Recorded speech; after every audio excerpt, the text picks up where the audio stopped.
This is Cosmographia, the Randall Carlson podcast.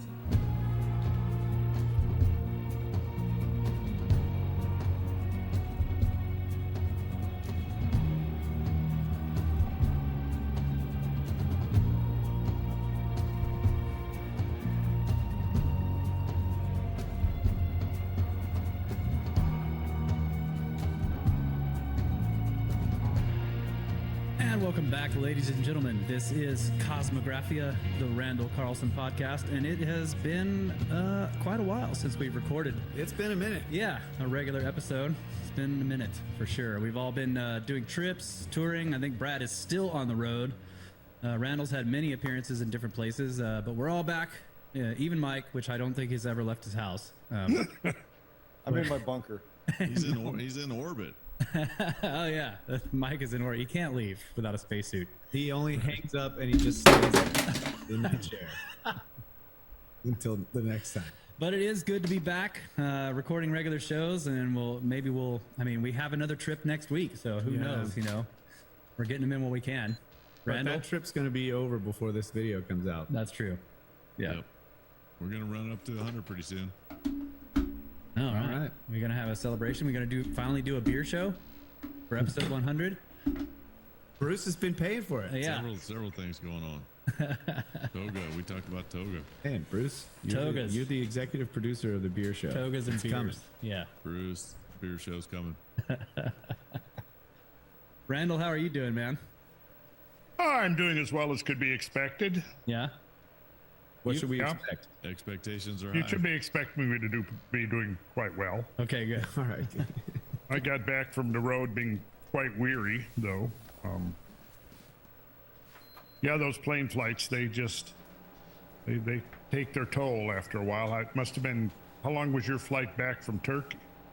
The long one was 10 hours. Yeah. No. Istanbul to New York. So Traveling in tubes. I mean, Jack Black was wrong. It's not the greatest. Traveling in tubes is not the wave of the future. Yeah. After 10 hours, you're tired of sitting in a metal tube in the sky. Yeah. Yeah. The tubes have to be connected. Yes, if they were connected all the way across, that might be cool. Yeah.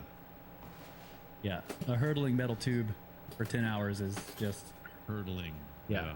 So I guess that was over the Atlantic. Did you flew from Turkey and then you had a layover or changed planes? Istanbul to New York, New York to Austin. Yeah. Layovers weren't too bad. We had some delays in Turkey. We missed our flight to Austin. That's right. We had to stay the night in New York on the way back. Right. But that was actually good. They gave us a hotel room and we had a break. After the long flight, we got a night's sleep. Yep. It was great. It kind of fixed the jet lag problem for me. Yeah, I think. a little bit. I still woke up at 3 a.m. a couple of times, but not too bad. But yeah, Turkey was a lot of fun. It was amazing. I bet it was, just from what I saw in your videos you're putting together. Yeah. They You're have really breaking good Debbie sandwiches. firsthand. That's awesome. So Randall was out in Arizona, right? So Earth Origins happened. So look for that availability, video on demand of Randall's specific lectures out there. Got into a little bit of Holy Grail mysteries. Yeah. Always interested there. And then you went and did an interview for Gaia TV. So several new things coming out with Randall. I think Ben was there too, right? Yeah, he was in Colorado there at the Gaia Studios. Yeah, and that was right after we got back from Turkey, so he was, Yeah, I can imagine. Yeah. I was surprised to see him there. Yeah. But I tell you what, that I know we need to get back into the serious material, but I just have to say Ben is working with that guy is great. And during the Turkey tour, he's been trying to get his citizenship. He flew back to the U.S. for a meeting about that, and then came back to Turkey, and then flew back again, and then went to Gaia. So yeah. wow. He's putting in the time to make it happen. He is putting in the time for sure. Yeah. Yeah, appreciate Ben big time. But he still can't vote. He's trying to get his American citizenship. That's right. Yeah, he's got it now. I think he went to the Yeah, right. Oh, He had to good, come- he had good. to come I'm- back But you can and vote now. Yeah, he can tell vote him he now. knew who the president was, and then it was all okay, and then he flew back. Yeah. Well, I can understand. Australia's gone completely off the charts. Yeah. Well, and Well, you they've know, always been upside down. that's right. This They're is on the wrong true. side of the planet. It's just Yeah. it's weird down Yeah. there. Well, when you're in the future, you get skewed a bit. So, this is episode number what, Brad? 098. 098. Wow. Close to. Yeah, we are close to 100. At the rate we're going, we might reach 100 in 6 months. Well, yeah, for our 4-year anniversary, we might get to 100. Yeah. Hey, but if you include the live stream shows, we're past that. Yeah. Yeah, We've yeah, for sure. done- There's yes. 23 And of all, those. Randall's done a lot of shows since Cosmos started. Yeah. So, Good job, Randall. yeah. Thank you, Brad. You need to do more. Well, we're going to start cranking out content from that Randall-centric studio there. Oh, yeah. Oh, yeah. Randall centric. Yep. Yeah, man. I've All got Randall all the time. Is it a naval? all the world Randall there? you can handle. Randall? It's that studio is a naval of the world. It is. This Yeah. is the David hub. Randall. Yeah. This is it. This is the Omphalos. Phalos. Oh man. Yep, this is it. No Everything happens from here. It emanates out around the planet. Yeah. We can come up with a new Randall centric theory of the solar system. Everything orbits around Randall.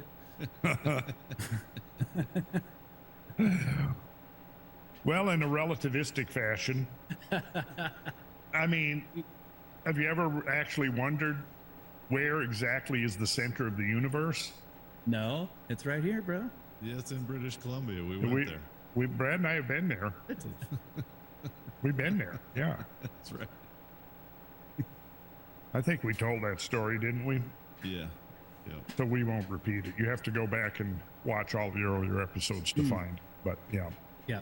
Start Go from the find it. beginning. There's and find 97 it. episodes Yeah. of Dig to find that Yeah. story. It's the triple junction of faults there somewhere in central southern British Columbia. But yeah, it has been a bit since we did the last show. So does anybody know where we were? Yeah. Where are we? Where were we? Where are we going? Were we were did we get into the carbon? I think we were getting into the carbon fertilization effect, weren't we? Had talked about that quite a bit. Yeah. Yeah. Yeah. Yep. Incorrect attitudes about carbon dioxide and trying to write some of the graphs and the data that have been put out publicly and how Yep. those things are manipulated. And Like went with the through a lot of trees. your discussion of the carbon cycle and the demonization of CO2. Greening of Yep. the planet. Yeah, we looked at the scientific studies on increased carbon dioxide, how plants react, all that stuff. Yep. Right, and you guys done your own experiments there, Russ, right? Yep. Pumping up CO2 I did. to 1200 ppm or something and seeing Yeah. the results of that. Yeah. After first reading Redemption of the Beast years ago, I set up a greenhouse with grow lights and got a bunch of different plants and kept maintaining the CO2 at 1200 ppm during the day, and they grew like crazy. Of course, I didn't take any notes or photographs, so Randall told me it wasn't a proper Not experiment. science. It wasn't science. It was just, I just proved it to myself, but no one else. You had to prove it to yourself. You wouldn't take my word for it. Right? No, I was You like, had this to go. sounds like bull. Let me build But no, a it did. greenhouse. That reading that did inspire me to do a lot of work, and then of course I'm, maintaining the CO2 bottles and exchanging them out for a whole season. So it was quite a bit of work. What? Every day in the morning and after and in the evening, I was going down there and turning on the CO2, and then going out there and turning it off. See, I didn't read that paper, but I'm a Richard Feynman fan. Yeah. And so I've watched all these interviews with him or whatever, and in one of them, he's like, "Where does the tree come from? It comes from the air." And he goes into this whole description of the carbon cycle and how it knocks the molecule apart and whatever. Yeah. Yeah, that's Yeah, I mean that was something I found really. Yeah, go ahead, Brandon. well, I was just gonna say it's an amazing process. I mean, Yeah. carbon dioxide takes, it's catalyzed by sunlight, Right. and it's sunlight, water, and carbon dioxide, and that's what the entire canopy of vegetation is created from. Yeah. Right. Yeah. So that one, maybe it was even from the 1600s. The guy grew the tree, and it went from whatever 12 ounces to 70 pounds, and it only depleted like 2 ounces of the soil. Right. Yeah. So it's totally building itself from the carbon in the air. Yeah. It's incredible, and that's happening planet-wide. Mostly carbon and water, and then a little bit of micronutrients from the soil. Right. Yeah. Right. And sunlight. Yeah. Amazing process. Let's make more. That was kind of where we were winding up. Well, see, it was kind of steering into a new direction. So, yeah, let's get there. Well, we talked about, at one point, remember several episodes ago, well, probably more than several episodes ago, but we talked about the logarithmic effect of carbon dioxide. We won't get into that tonight, but that would be worth revisiting. There's a lot of additional material on that we didn't get into. But basically, the idea is that, the predictions are based upon positive feedbacks, which is basically water vapor. So it's even the modelers acknowledge that carbon dioxide alone is not going to have a huge effect on temperature. It's what they have to do in the models is they have to amplify that little bit of a greenhouse effect initially by an order of magnitude. And essentially that's what they amplify it by using water vapor. However, water vapor is pretty much already saturated that window that allows the where the thermal capture is taking, which is roughly in the neighborhood of 15 or 16 microns. And that window, if that window is already filled by water vapor, carbon dioxide effect is going to be minimal. You know what we should do? Let's do this. We'll put up a reading list somewhere on the website, somewhere with the articles I've referenced that in our podcast and others, where if people want to go and actually dive into the science that is not being reported through mainstream media, they'll have a place to go without having. There are other websites that have some of that stuff, but particularly, I guess I'm thinking, the things that we're specifically talking about, the papers that we're discussing, and the specific research and so on. That we should put a list with links to make that available. So yeah, I mean, we're kind of at that stage where we see now with the pandemic fading into history, they're ramping up the whole climate crisis thing again, and that's the new phrase now, climate crisis, that's been around for a year or two. It went from, what was it? The last one, was it the climate emergency? Or is that the new one now? It's climate emergency, or they're happening in the same climate crisis and climate emergency.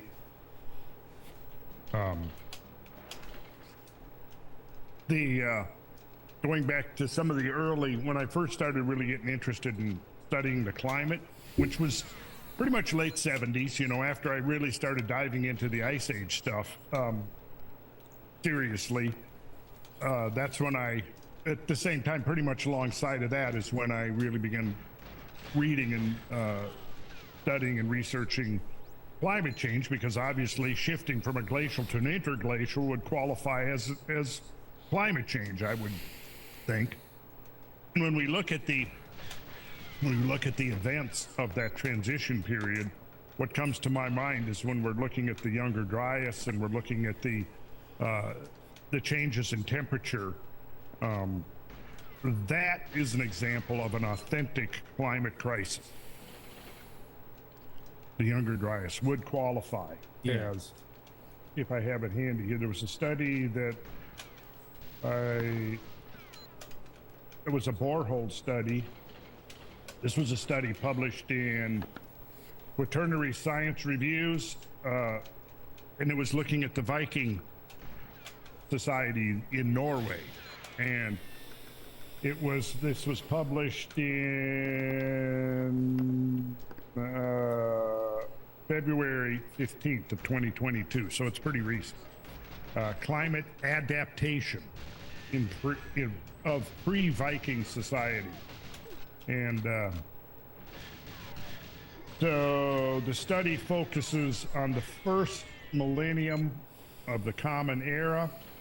What they did was they extracted bottom cores from the bottom of a kettle lake in southern Norway. Do you know what a kettle lake is? Isn't that when like a stranded iceberg or whatever, dead ice melts and leaves leaves a hole. Yeah, you'll have a layer of a glacial hill, and then the iceberg will be sitting in that, and it'll be embedded in it. Right. So then when the iceberg melts, you've got two things. The iceberg provides the depression, the basin, and then it also provides the water that fills the basin. So that's a kettle lake. Okay, so this is what the authors say in their study. In the Northern Hemisphere, numerous studies point towards a cold climate anomaly centered in the mid-first millennium. The period termed the period termed the Dark Ages Cold Period, 300 to 800 roughly of the Common Era. It's also referred to by historians, this period. So it's the Dark Ages Cold Period within the natural sciences, and then within historical sciences, it's simply referred to as late antiquity. So late antiquity preceded the Gothic Middle Age. So the late antiquity, so then you had the medieval period that's generally between 8 and 900 AD and 1300. So that's medieval. And then you had antiquity that would have encompassed Rome, and then you had late antiquity that would have bridged that gap between Roman times and medieval times. So both the Roman and medieval periods are well known. I'm reading here from the article. Both the Roman and medieval periods are well known for their expanded society and their respective warm climate. So we have the Roman warm period, the medieval warm period. Roman warm period is oftentimes abbreviated as RWP. Medieval warm period is MWP. However, less is known about the societies that evolved in Scandinavia between these more temperate periods. The term Dark Ages reflects the fewer available written sources and other historical accounts, so, quote, subquote, historians were not able to shed light on it.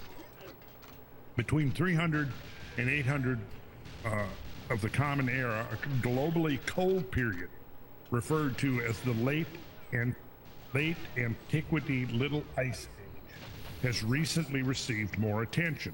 The LALIA, Late Antiquity Little Ice Age, right, started around 536 of the Common Era. Remember that year? Talked about that year. That's been estimated by some climatologists to have been the coldest year of the last 2,000 years. So the LALIA started around 536 of the Common Era, driven by a series of unidentified large volcanic eruptions. 536, 540, 547, and 574, continuing till around 660 of the Common Era. This was like the end, this brought the final curtain down on the Roman Empire.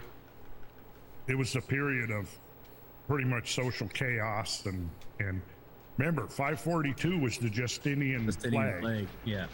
And that just annihilated huge percentage of the population of Europe. I don't know how far it went beyond Europe, but it certainly decimated Europe. So going on with this reading from the article, reported impacts suffered by society include crop failure, famine, and farm abandonment. In Estonia, the population was reduced and did not recover until the 9th century. In reviewing the studies performed prior to this publication, the authors note a number of trends. farms that survived were reduced in size, what the authors refer to as a division of farms into smaller production units. Pollen studies from Estonia, Sweden, Norway, Lithuania, Denmark, and Poland all show a decrease in human activity and an associated expansion of forests as agricultural land was abandoned. Interesting to note that there was less impact on societies that relied more on hunting, fishing, and animal husbandry, and less dependent upon crop production. So this new study, they extracted 2 cores from the bottom of this kettle lake at about a 50-foot depth, which was the deepest part of the lake. The primary productivity of the lake depends upon the local climate and nutrient availability. So changes in these factors are used to reconstruct temperature. So upon analysis, the biogenic sequence in the lake bottom cores showed that the temperature was higher between 200 and 300 of the Common Era, and also higher in the period 800 to 1300 of the Common Era. On the other hand, it was lower between 300 and 800 of the Common Era. So it was warm, then you had the medieval, the Dark Ages cold period, and then you had the onset of the medieval warm period.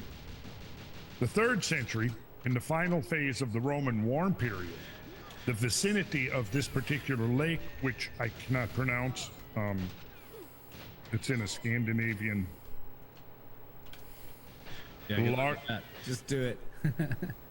Yeah, I'll come back to that. Do it as fast as you can. Whatever I do, it's going to completely butcher it. Okay. But I will get it. I'm going to look this up online and see how to pronounce it. You just have to make up some vowels. Yeah. So the 3rd century, in the final phase of the Roman warm period, in the vicinity of this kettle lake, it was warm enough to permit the cultivation of barley and wild oats.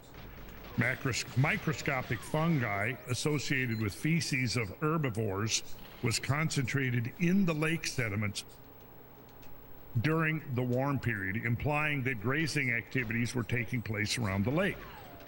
So isn't that something, though? You can look at microscopic fungi that are associated with animal feed and then know that there were animals grazing around the lake, even probably the species of animal, that they were herbivores. During the Dark Age that followed, there is sediment within the lake that came from the cultivation of hemp, which lasted from about 400 to 700 of the Common Era. So here's quoting now back to the article where the authors are summarizing their findings. The transitions from cold to warm periods show the resilience of society and onset of cultivation of cereals and hemp. The interval from 310 to 580 of the Common Era appears to be the coldest during the period between 200 and 850 Common Era.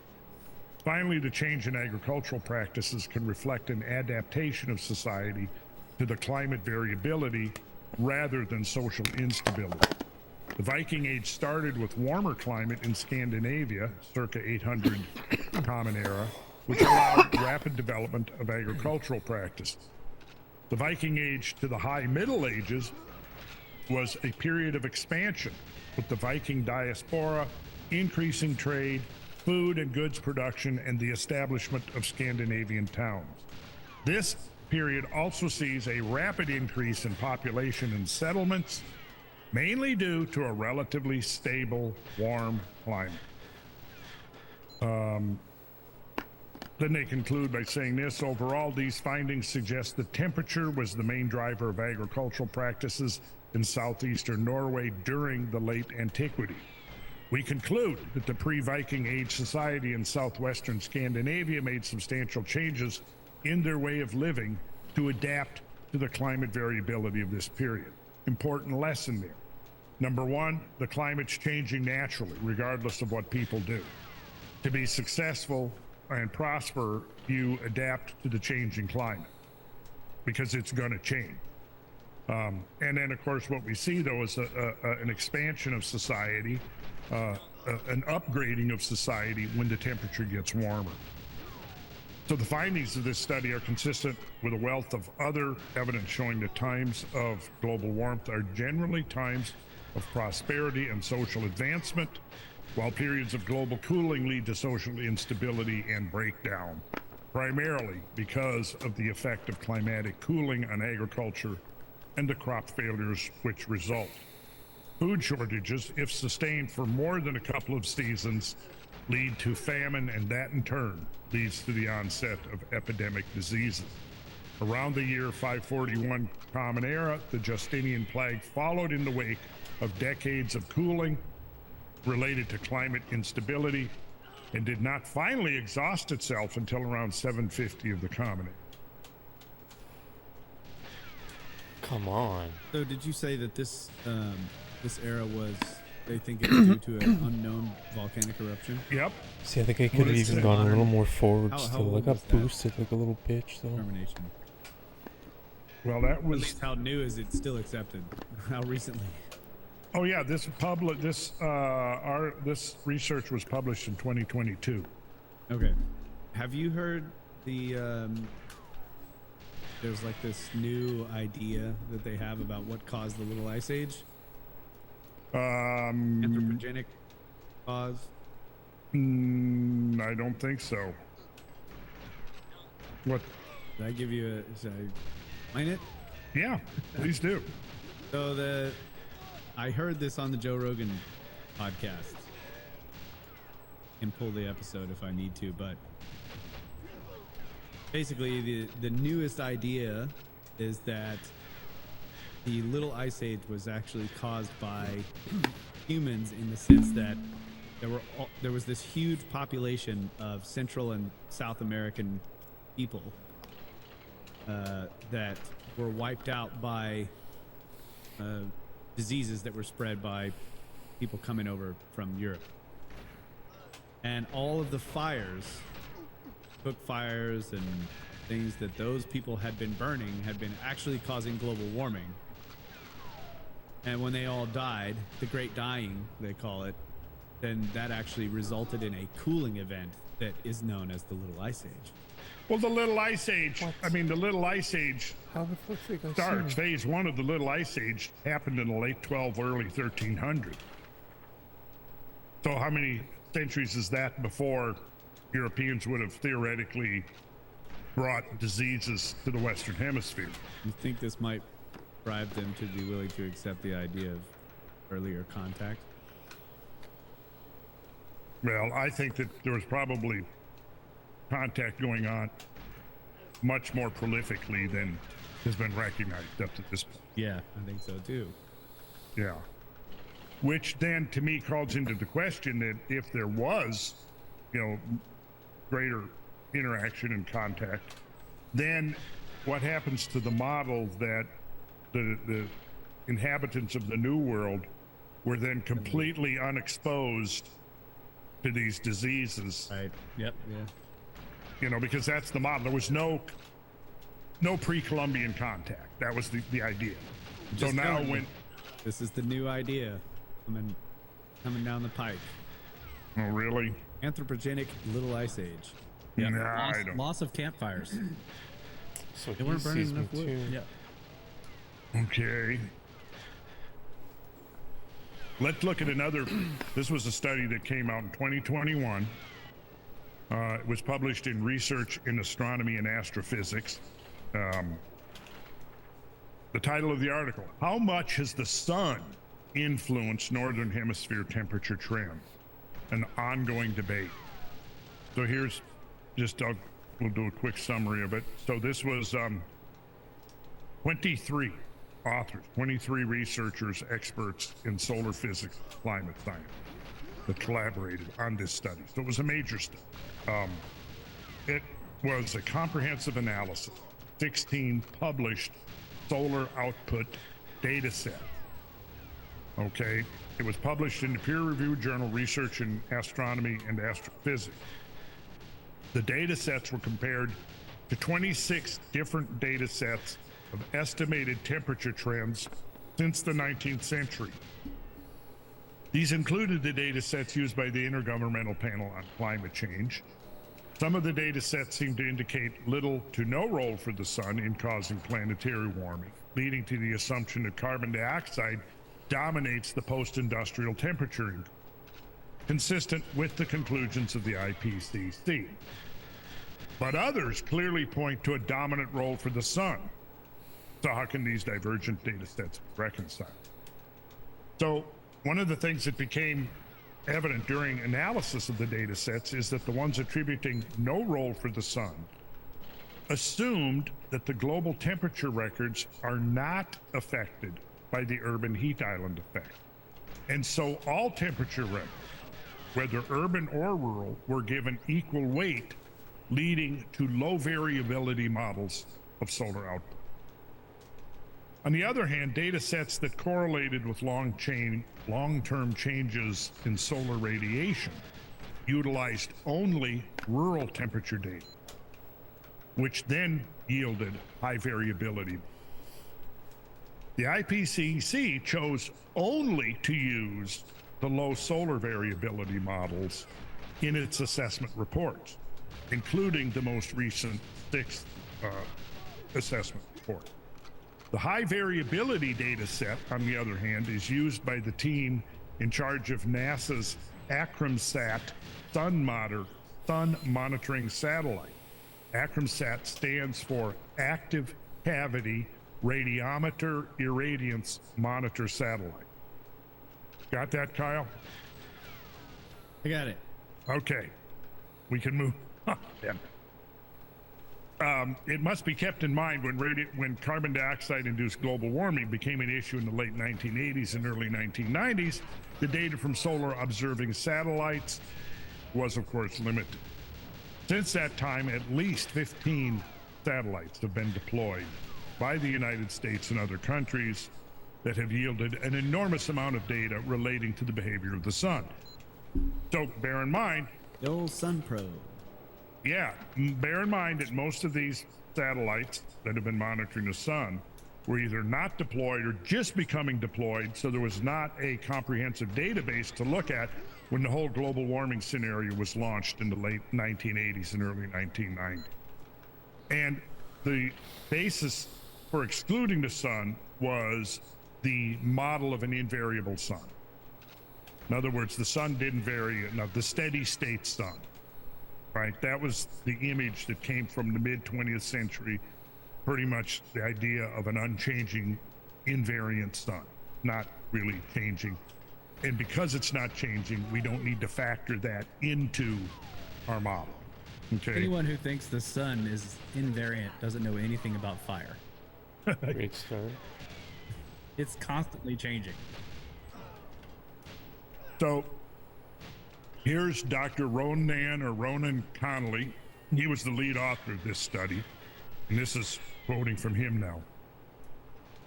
And it helps to put this into perspective here.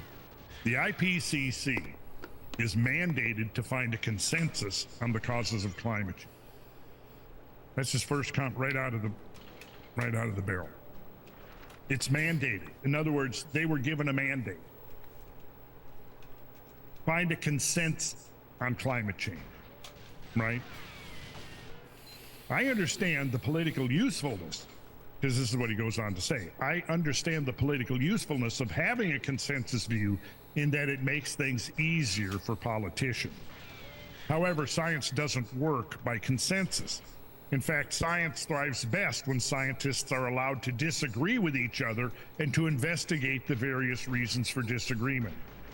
I fear that by effectively only considering the data sets and studies that support their chosen narrative, the IPCC has seriously hampered scientific progress into genuinely understanding the causes of recent and future climate change.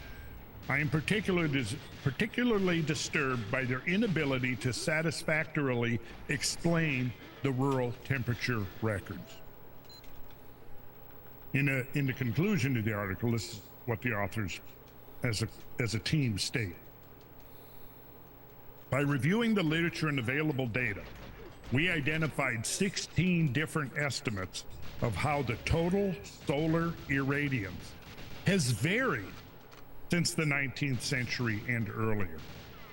Although some of these estimates are very similar to each other, others imply quite different trends and hence can lead to different conclusions.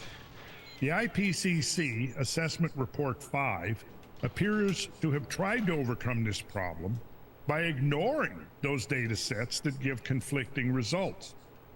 Worryingly, it appears that the Coupled Model Intercomparison Project modeling group have been actively encouraged to consider only one estimate for total solar irradiance for the period 1850 to the present. So fast.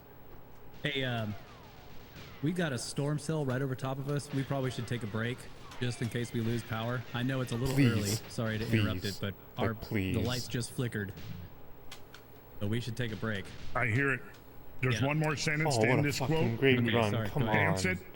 In terms of scientific objectivity, this seems to us to have been an approach that is not compatible with the results so already fast. published in the scientific literature and even unwise relative to the results There's highlighted hope. by this There's paper hope, my friends. and of other recently published works. So, we made it. Okay. He's not against the glass. Alright, I let's need take him some against the thunder coming through glass. there, though. Yeah, let's take The a quick break, animation and this wasn't this, right. this should blow over pretty quick. But I made like just in lemonade case, we don't want to out lose of the whole lemons. show. Sure. Okay. All right, we'll be right Okay. back. Yep. Oh, those-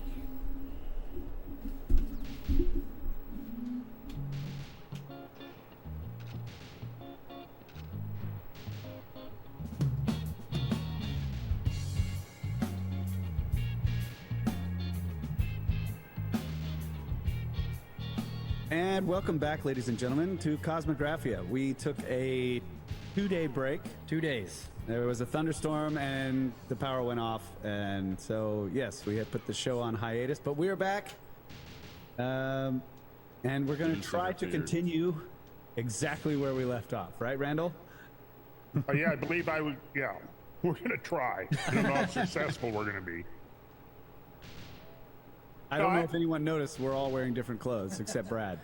98, we all rotate. Yeah, I brought the same shirt back, fresh out of the wash. Sure. Don't listen to him, folks. He's on the road.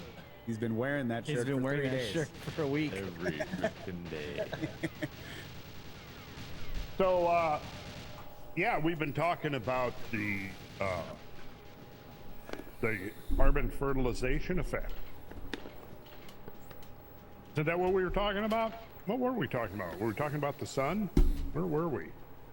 2 days goes by. I don't know. You know, my short-term memory maybe isn't what it used to be. You were reviewing some of the articles that you wrote up for the newsletter, and you had read multiple examples, and I think the last one was from some French scientists, but tell me.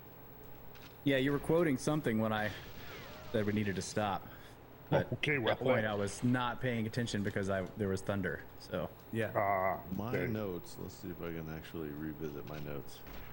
Read, Renova, IPCC consensus mandated. Oh, yeah, that's right. Yep, you were talking about how the... Yes. My last piece of note before the storm hit. That the goal was to reach consensus. Oh, Yeah, yeah. that's right. Well, Yeah. that was the mandate right from Mandate. the outset. Is Right. we need to have a consensus, and the consensus is we're at fault. I mean, it was that simple. Of course, it was couched in a lot more, political language and diplomatic language, but that was the essence.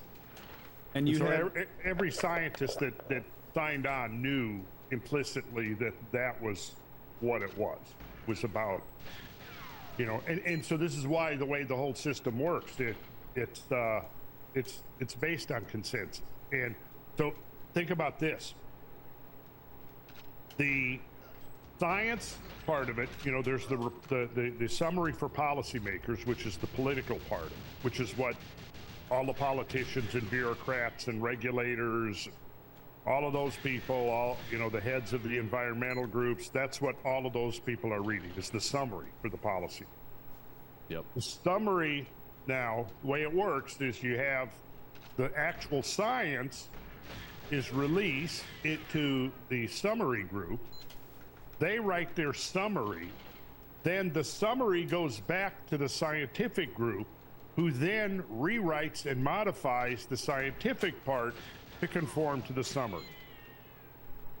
So it's really ass backward. And that's how they do it. And what they do is they hash out things as if you're, in a political debate, and they'll hash things out, and they'll have the representatives of the different countries there, and they basically don't leave until they're all agreeing to the same thing. Well, that goes back to the cherry picking, right? We'll pull these parts of it out in our summary that is directed to what we want you to understand about this big report that you're not reading. Yeah. Yeah, and the other thing you had talked about, I think you had finished up with it though, was the cooling period. It was, I think it ended in 500 to 600 AD. Yeah, the Dark Ages cold period. Yeah. Yeah.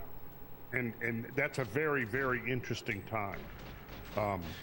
Not only because of what was going on in the natural world, in terms of, we mentioned, okay, so it's coming back to me now. We did mention that there was 4 or 5 unidentified very large volcanic eruptions.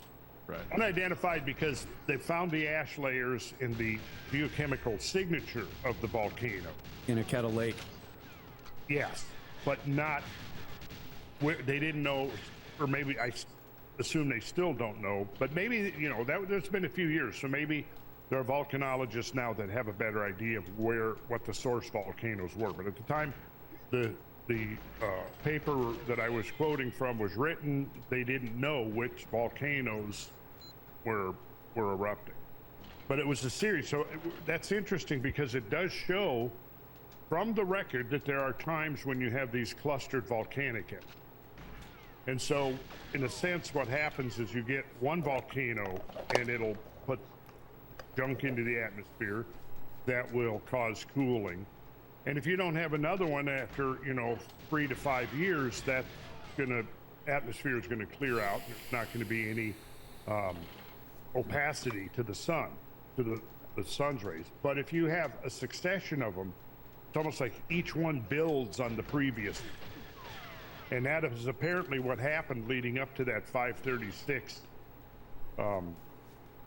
period. And what I should do, actually, I've got the studies on. I should pull those together. I think I'm going to make a note right now that we should actually dive into that because there's some really interesting research. And then we could tie it in, really, because, what else happened around that period of time? I know Brad knows, so just hold it, Brad, and then when nobody else can answer it, then you can answer. What else happened between 536 and, say, 540 AD in that era right there, in that window? Was that a plague or something like that? Well, you're on the right track. You're on the right track, Kyle. A bottleneck? And I don't know. Yeah. Guess. The Justinian plague. Yeah, that was 542. Yeah. And that just decimated the European population. But it was something else. And Brad is going to fill us in on that. Or just what else was the classical stories of King Arthur and the Knights of the Round Table began right then. Yeah. The wasteland. The waste. You got it. Isn't that interesting? Parzival. Mm-hmm. So I'm looking to see if they've found any more information about people have proposed different volcanoes, but no one has. There's no agreement. Okay. Let's see. Some people have proposed the. I don't even know how to say this. Yopango caldera. I don't know. But yeah, I'm just reading different articles in the Wikipedia on it, and it looks like there's still a big debate what it could be. But you know, there is also evidence, not proof, but evidence of a couple of major impacts around that point. One off of New Zealand in the Pacific Ocean, and another one off the coast of Norway. Yeah. Right. Yep. Icelandic volcanoes based on the shards from a Swiss glacier, they're saying. However, cryptotephras dated exactly to AD 536 are geochemically distinct from those.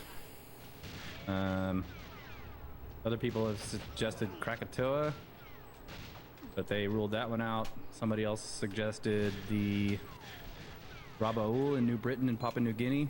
But this eruption is now thought to have occurred much later. So yeah, there's still a debate. Okay.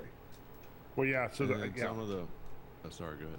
Well, I was just gonna say, yeah, because I hadn't heard anything otherwise. So Yeah. Well, I was just gonna say some of the strong evidence is in the tree rings, the dendrochronological studies that have been done. This is interesting. Geochemical analysis of AD 536 cryptotephras distinguishes at least 3 synchronous eruptive events in North America. Wow. 3 synchronous events. Yeah, so maybe there are impacts and then sets the stuff off. I don't know. Well, yeah, I mean, that's a very plausible idea, Yeah, because that's a lot of energy injected into the system instantaneously, and there has to be some kind of a response, one would think. yeah. Further analysis correlates one of these eruptions to a widespread monocraters tephra identified in Northeast America. The other 2 eruptions most likely originated from the eastern Aleutians and northern Cordilleran volcanic province. So, what we can say with pretty much certainty now, though, is that that was a true climate crisis. And, I mean, yeah, millions of people were starving to death because they didn't have food, because crops. And this is something that's rather interesting to me, that I think we could talk about, something I want to talk about quite a bit, because it's really important in my mind. And that is the whole question of carbon dioxide fertilization. And so in the paper that I wrote, Redemption of the Beast, I covered that quite a bit. So I think we should review a little of that, because it has relevance to all of these demographic catastrophes that we're talking about here that result as a consequence of natural climate variability.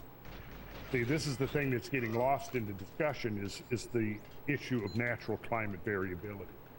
And now the typical response, the promoters of the climate crisis hysteria, their typical response, you bring that up. Of course, you immediately get pigeonholed as being in the right, you know, you're a Republican, right? Although that has nothing to do with it. You bring up the fact that that the climate has changed naturally, which of course, you know, anybody who looks at it and spends a few hours looking at the history of climate change knows that the climate of this planet is extremely dynamic.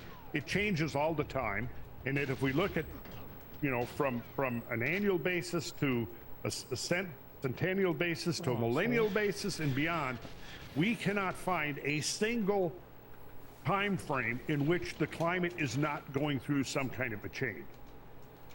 Okay, so here They want you to believe that they have some control over it. well, yeah, I Right? mean, yeah, If it's out of their control, they don't want you to know about it. It's too big. Right. We can't consider that level of events. So, but yeah, if it's human based or human caused, then we can put some controls in order and keep the people down. yeah. I'm sorry if the climate isn't the same as it was in summer of 1968, and it's all a disaster. That's good. It's good to hear you say that, Mike. All right, now we have the baseline, 1968. Yes, we do. That was a big year. Yeah, it was a good year for me, for the most part.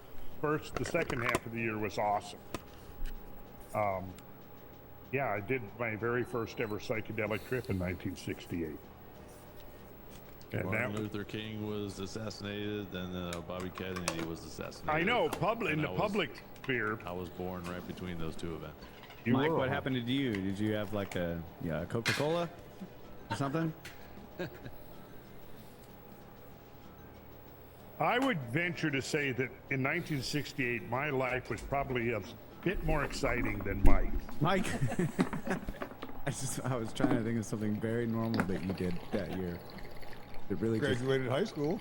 okay. See, I got thrown out of high school in 1968. So Mike, there we go. That's abnormal these days. Maybe it was normal in your high school days. Yes, that was the normal thing back then. Oh yeah, gosh, 1968, exciting year. 1969 also. Someday I have stories about 1969. Apollo moon landing. Okay. But they would be. Can I say it, guys? Okay, boomer. Well,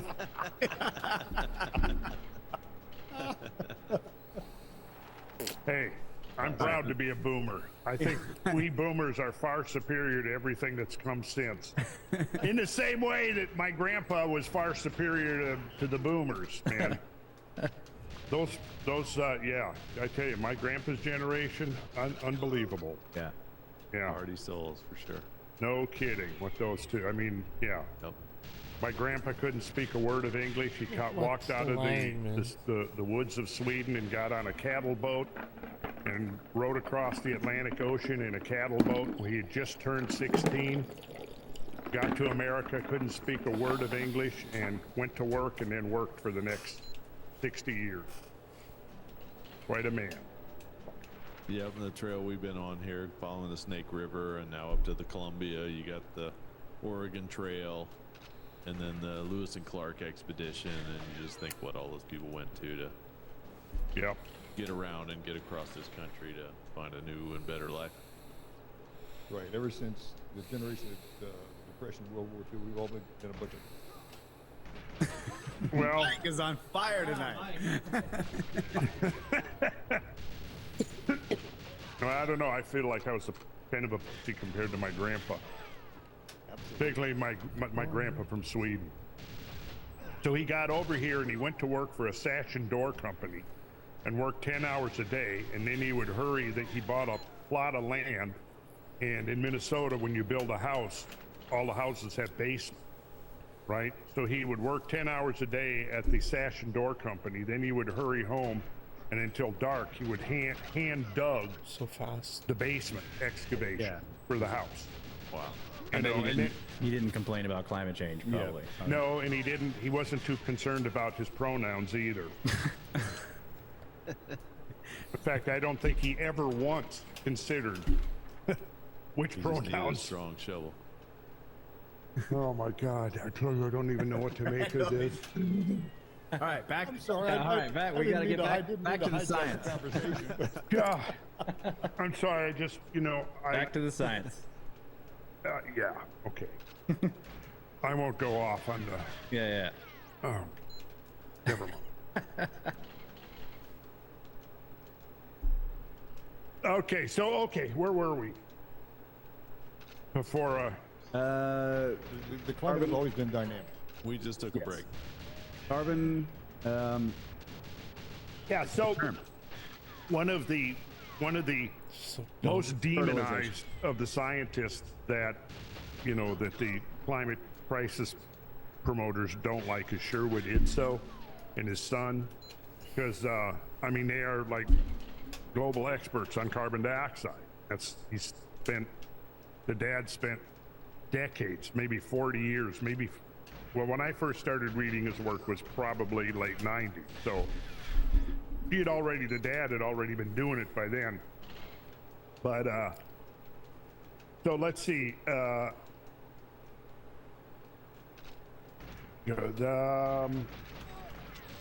back to a paper here. Let's see, how far should I go back here? Yes, here we go.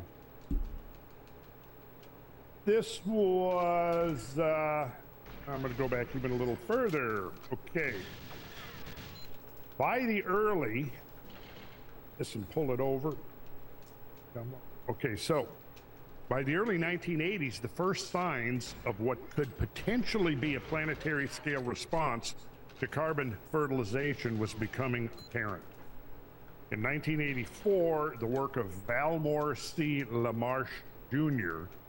and his colleagues with the Laboratory of Tree Ring Research, University of Arizona, on rates of tree ring growth in subalpine pine trees in New Mexico, Colorado, and California, appeared in the journal Science.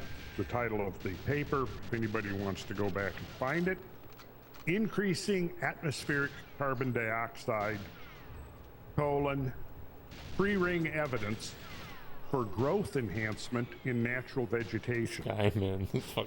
The two tree species studied for this research were specifically bristlecone pines that grew near the tree line at altitudes typically around 10 to 11,000 feet above sea level. So followed earlier studies by LaMarche and others who discovered the tree ring thickness and hence tree growth rates began accelerating after about 1840, coincident with the transition out of the Little Ice Age. So there's two factors at work. Now during the Little Ice Age, colder temperatures, tree line is, hundreds of feet lower because of the cold weather. So you've got a contracted growing season as well, right? And carbon dioxide levels are down at about 280 parts per million. So it was assumed that this was due simply to the warming climate. However, later studies up to the 1980s showed continued accelerated growth rates in spite of the fact that the climate began to cool during this period and continued to do so during the 1960s and 1970s. And you guys may remember that.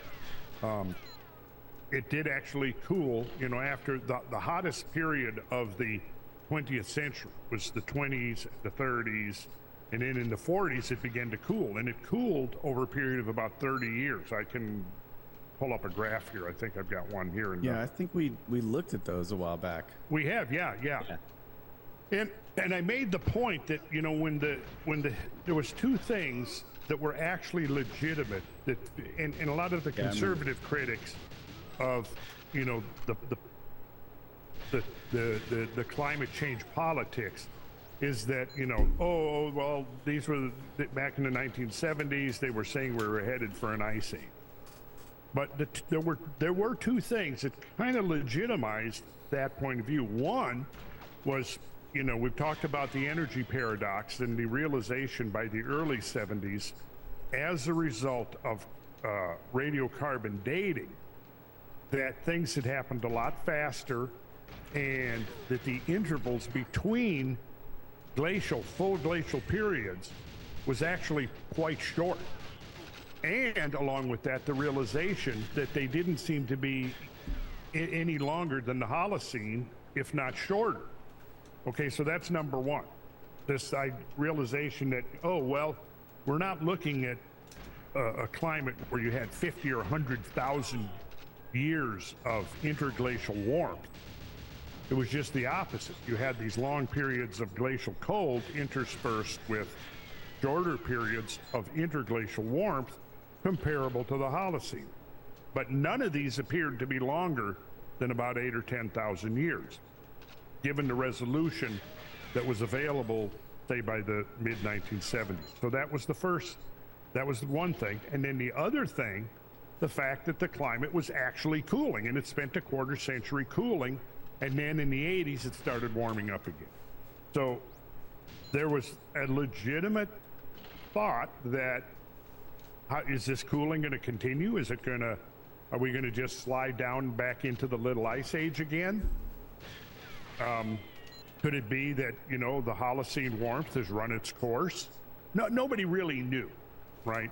Now, of course, once it got out into media and it got out of the you know, the testing laboratories and out of the you know, the halls of academia, it sort of took on a life of its own, and media over dramatized the effect. But it was really a legitimate concern for a while. Could it be that, you know, we're in a state of cooling? If we don't see any interglacial warmth longer than say the 10,000 years of the Holocene, and we've been 10,000 years, does that mean now that this period of interglacial warmth is over? Well, and then the climate starts cooling off in the you know, from the 40s, the 50s, and the 60s, and which is interesting because the climate goes through a quarter century of cooling exactly when the carbon dioxide starts increasing. So one would expect, you know, when you're coming during World War II and coming out of World War II, and the proliferation of the automobile industry and the huge number of cars and planes now that were being flown and all of that, really we don't see a significant amount of carbon dioxide being dumped into the atmosphere until World War II. Before that, it was so minuscule that not even the pro-warming scientists like Michael Mann and the guys with the climate lab in England, those guys didn't even think that there was going to be a noticeable signal prior to World War II, just because there wasn't enough carbon dioxide in the atmosphere to register. So, is it possible that we were headed for like a cooling, but then because the carbon dioxide was increasing so much that it actually stopped it? Well, that has actually been proposed. Yeah. It has. In fact, I have an article here. I could pull up a paper where the team led by I can't remember her name, it was years ago, 5 or 6 years. The paper came out, but it was basically saying that 500 parts per million may be the cutoff point. That you couldn't have an ice age with over 500 parts per million CO2 in the atmosphere. I'll try to dig that up. That was a good one. So anyways, so you had two tree species. One, you had the bristlecone pine that grew at 10 or 11,000 feet above sea level. They had discovered that the tree ring thickness was directly related to tree growth rates. So this is now from the abstract of the article. And remember, this is from 1984. Okay, quote, a response of plant growth to increased atmospheric carbon dioxide, which has been anticipated from laboratory data, may now have been detected in the annual rings of subalpine conifers growing in the western United States. Experimental evidence shows that carbon dioxide can be an important limiting factor in the growth of plants in this high altitude environment. In other words, not enough carbon dioxide and you're not going to get, you're going to get retarded growth of the plants. That's the idea. So then they go on to say the greatly increased tree growth rates observed since the mid-19th century exceed those expected from climatic trends, but are consistent in magnitude with global trend in carbon dioxide, especially in recent decades. And then I think what I'll do here, I have some interesting looking graphs. Get this open here, then I will do a share screen. So look at this one, top one here. We'll go from 1800 up to, what is that about? 1980, right? So this is the ring width indices for limber pine, Mount Jefferson, Nevada, showing rapidly increasing growth since the 1960s. So you can see this is, they're plotting here your index of the, which is basically just a measure of the tree ring thickness. And then what you see here going along at the mean, which they've established as 1.0, and then it starts climbing and stays above that line after 1920, but then it really starts taking off. In other words, these trees after 1960 are really doing well. They're prosperous. And we scroll down, you've got similar graphs in these other trees. You can see that after, as we get into the 20th century, they're doing better. So Sheep Mountain and Pito Mountain. So these are the growth records for bristlecone pines sampled from the White Mountains, California. They are typical of all samples gathered and studied by this team. Growth rates at the Sheep Mountain site increased by 106% between 1850 and 1883. In the Campito Mountain site, they increased by 73% during the same time interval. So then, after considering all the possible explanations, this is what the authors say. Quote, "We believe from the evidence now available that subalpine vegetation generally and upper tree line conifers in particular could now be exhibiting enhanced growth as a direct result of increasing concentrations of atmospheric carbon dioxide." So in conclusion, they say that although high altitude subalpine forests constitute only a small fraction of the Earth's standing biomass, increased CO2 uptake and storage could now be occurring in these habitats. So then 3 years later, another paper is published by the Royal Society of London, which is also considering the enhanced effects of carbon dioxide and forest growth. The author here was Paul Gordon Jarvis. He was a forester and an ecologist with the Department of Forestry and Natural Resources at the University of Edinburgh. It was clear to Jarvis that plants and vegetation must be taking up increasing amounts of carbon dioxide. And this was published in the Philosophical Transactions of the Royal Society of London, 1989. Title of the article, Atmospheric Carbon Dioxide and Forest. Growth and partitioning, quote, to the roots of seedlings and young trees generally increases in response to a doubling in atmospheric carbon dioxide concentration. Experimental results are very variable because of the differing length of the experiments, the artificial conditions, and the artifactual constraints. At larger scales, direct measurement of responses to increase in atmospheric CO2 are impractical, but models of canopy processes suggest that significant increases in assimilation will result from the rise in atmospheric CO2 concentration. And so it goes on. We may have covered some of this, but I think it's valuable enough to kind of revisit it a little bit because there's been new research.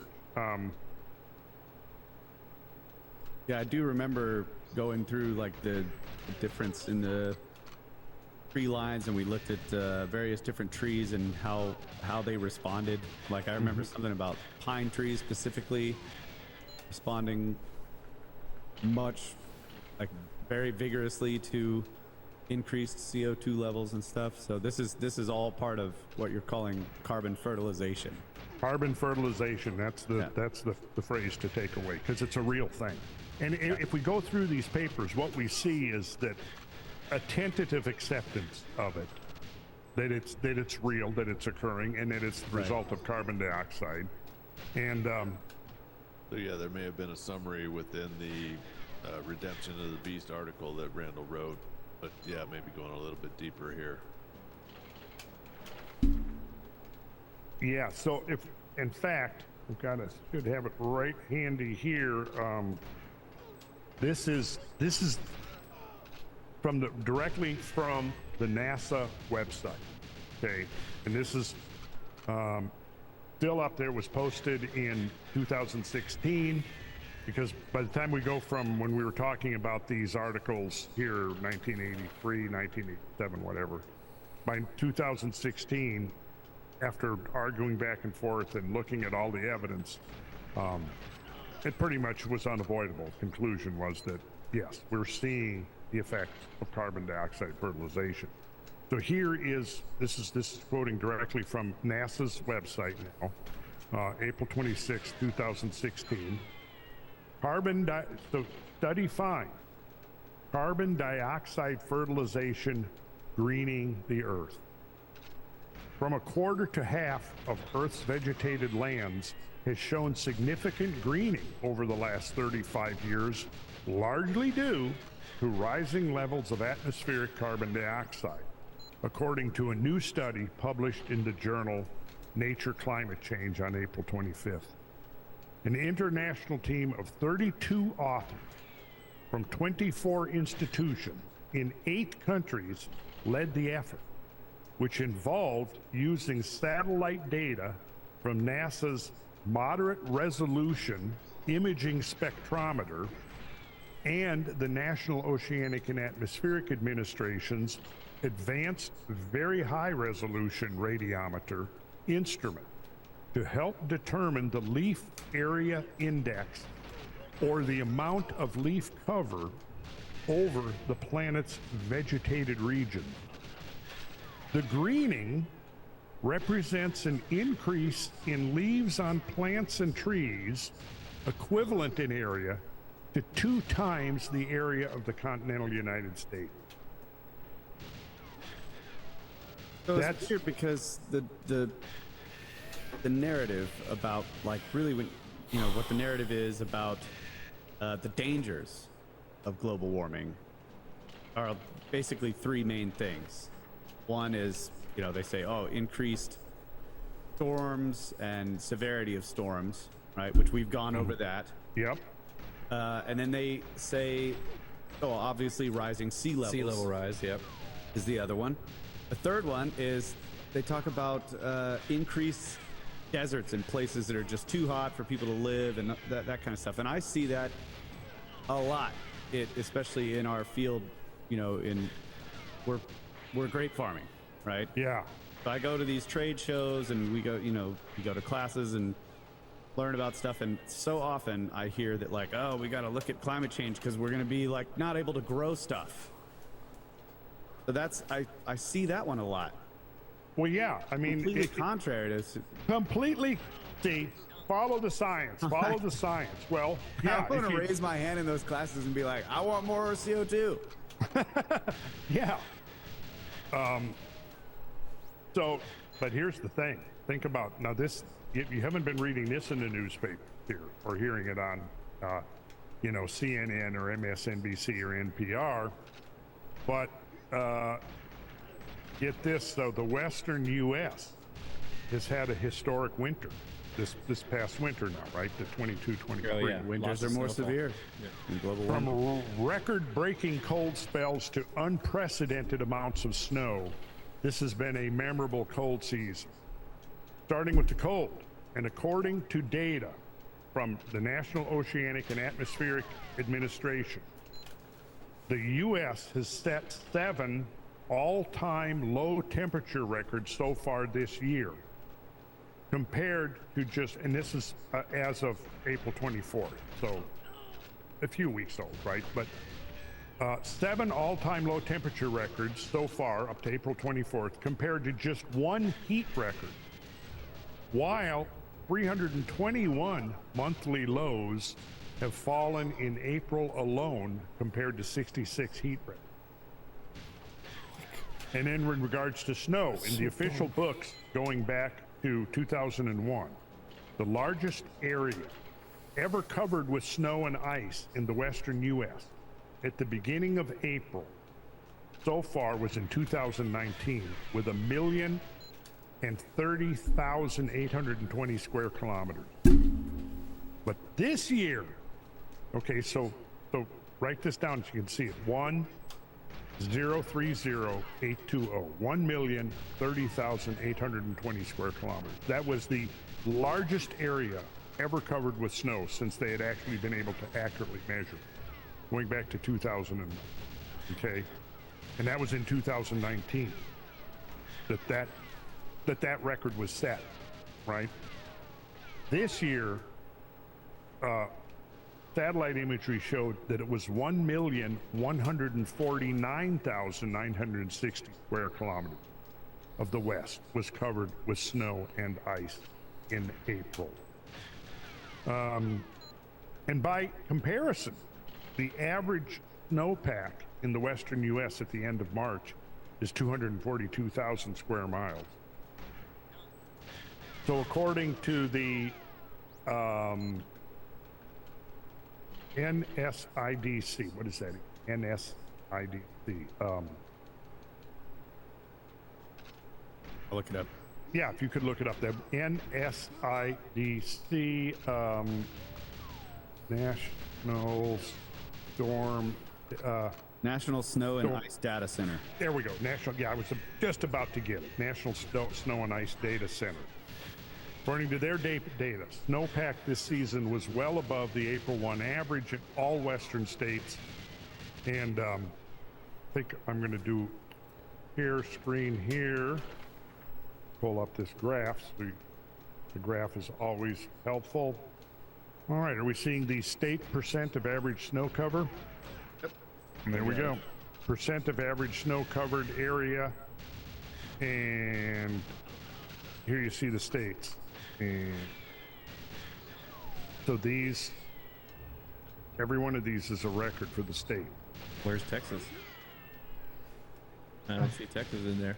Probably should put Texas. I mean, Texas has had some snowfall, hasn't it? We have, yeah. And how much? Seemingly, it does seem to have increased in frequency, our snowfall. Sure. Percent of average snow-covered area. So, yeah, look at Arizona, 350% of the average snow-covered area. California, what's that, about 170%? Yeah. The lowest one on here is Washington at more than 100%. So that's not quite what Al Gore was predicting, I hate to say. But they say, I mean, Yeah. they kind of say that like more everything severe gets winters. more severe. Yeah, more severe winters is a sign of climate change, right? This is. Yeah, but see, here's the thing. You guys know the falsification principle in science. Yes, absolutely. Yeah. You claim that everything supports it, then there's no way to falsify it, and it's crap. Yeah. It's bunk, yeah. Yeah. Yeah, you have to have Everything is now being invoked as proof. Yeah. You have a theory. You lay out things that the theory suggests will be true, and then you go and look to see if they're true, and if they're not, then you falsify the theory. Yeah, or you can also lay out things like if these things are found to be true, then it's definitely Then false. it's definitely not. Yeah, not the correct. theory is not correct. Yeah. But when everything supports it, it's too vague to be a theory. Yeah. So, in this second paper here, by this the atmospheric carbon dioxide in forests that appeared in the philosophical transactions of the Royal Society of London in 1989, he says. He says, okay, quoting here, in all cases, the rate of growth of dry matter. So he conducted a number of first-hand experiments on the effects of carbon dioxide enrichment on young trees, one of which involved approximately 30 each of both conifers and broadleaves. The experiments range in duration from a few weeks up to 2.5 years. In all cases, and this is quoting from his paper, the rate of growth of dry matter was increased at the higher CO2 concentration, the increase being in a range of 20 up to 120%, with a median of about 40%. In most of the experiments, there were increases in the mass of leaves as a result of increases in the number, area, or thickness. Masses of both fine and coarse roots were also increased. Now that is important. If your roots are deeper and thicker, and more anchored to the earth, that makes the trees more resistant to wind and to fires. To a considerable extent, an increase in ambient CO2 concentration was effective in compensating for lack of light, water, or nutrients. Young trees growing in situations of low nitrogen or phosphorus, or on small volumes of nutrient-poor soils, nonetheless showed increased growth in response to a doubling of ambient CO2 concentration. A scarcity of nutrient does not prevent a growth response to increase in carbon dioxide concentration. And then he goes on to say that forests accumulate large amounts of carbon in woody branches, stems, and litter. The standing crop of dry matter may typically vary from 100 to 500 tons per hectare. That's tons per hectare, a hectare being 10,000 square meters, or 2.471 acres. A stand of 320 tons per hectare of dry matter, typical composition, will have taken up approximately twice that amount of CO2 during its period of growth, thus reducing the content of the atmosphere by that amount. So what is happening here is I think we're seeing nature's regulatory processes at work. Because as the biomass, the planet increased, that biomass is now taking up greater volumes of carbon dioxide out of the atmosphere. Right.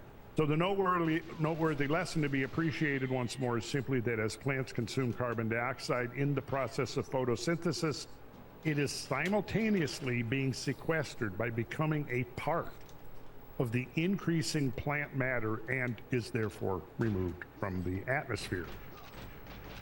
So the lead author Jarvis goes on to say, if the atmosphere's CO2 concentration is so sensitive to the physiological activities of vegetation, particularly forests, proper consideration must be given to the possible role of vegetation in ameliorating the rise in atmospheric CO2 concentration.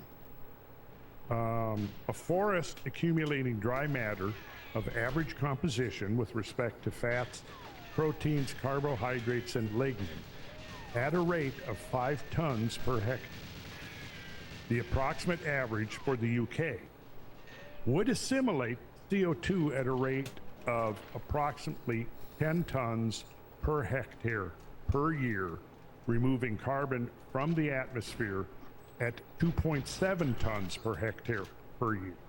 Consequently, an area of such forest of 2 gigahectares would be able to assimilate the 5 to 6 gigatons per year of carbon currently being added to the global atmosphere annually by the burning of fossil fuel.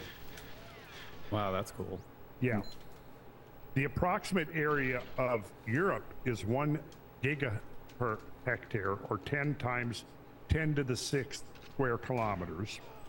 Thus, a new, young, actively growing forest, twice the area of Europe, could in principle assimilate all of the CO2 produced through combustion and oxidation at the present time. So to try to make this a little, end of quote, to try to make this a little easier to understand, the area of Europe is 3.9 million square miles. Twice this amount is 7.8 million square miles. The total land area of the Earth is about 57.3 million square miles. So if an additional land area equal to 1/15 the land area of Earth became forest, that forest would consume all the carbon dioxide we humans are putting into it from the consumption of fossil fuels. The hippies were right all along. Them damn hippies, them damn tree-hugging hippies, yes sir. Plant trees, dude. Well, I've always been about planting trees. I love trees. So All right, that's it. Solve the problem. Kyle loves lamp. Now consider one more thing. The total desert area of the Earth is about 19 million square miles. So which? The desert area of the Earth Oh, okay. is about 19 million square miles. Now you should be taking notes. It's growing. Yeah. The deserts, Yeah, the deserts are growing, man. no, they're shrinking. It's about 19 million square miles, and that the total area of land abandon and degradation, according to the estimates of the Global Assessment of Soil Degradation, commissioned by the United Nations Environment Program, is somewhere around 8 million square miles. So if you put these two together, the deserts of the world and the degraded land equal to about 27 million square miles.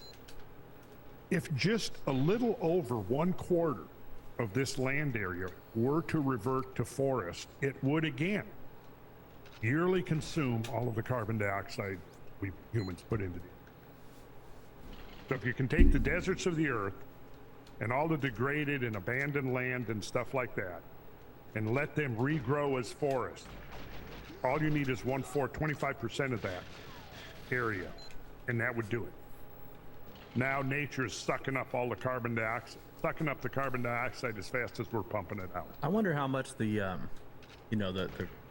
agricultural land that has been reclaimed out of deserts and other Yeah, degraded areas. Because like you fly over some areas and everything is desert, but there's these giant green circles everywhere because they're irrigating.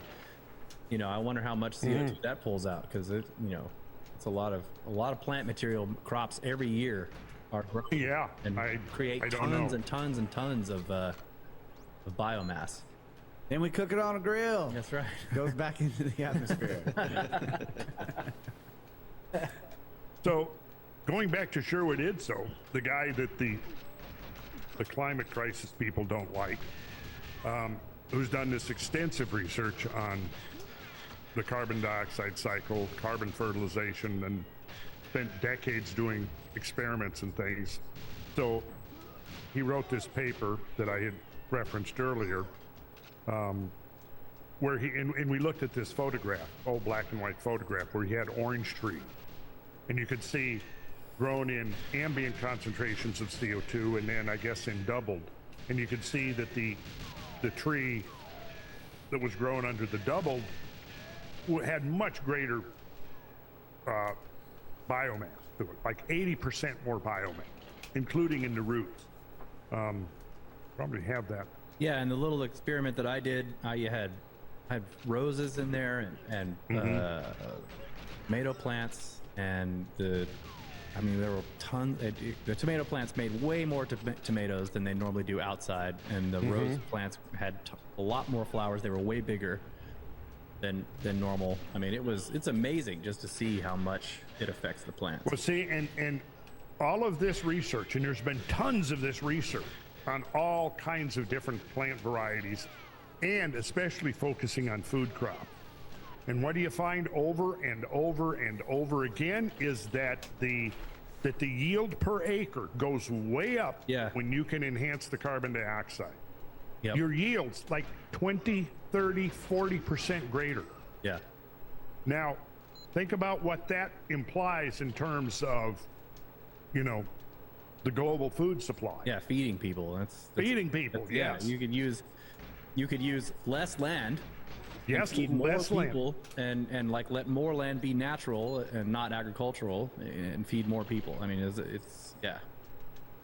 So here's quoting Idso. Consider the fact that CO2 is the primary raw material used by plants in producing organic matter, so that the more CO2 there is in the air, the better plants can perform this vital function, even under conditions of limiting light, water, and nutrients. This being the case, as literally hundreds of laboratory and field experiments have clearly demonstrated, the CO2 sequestering ability of the world's plant life should rise right along with the CO2 content of the atmosphere.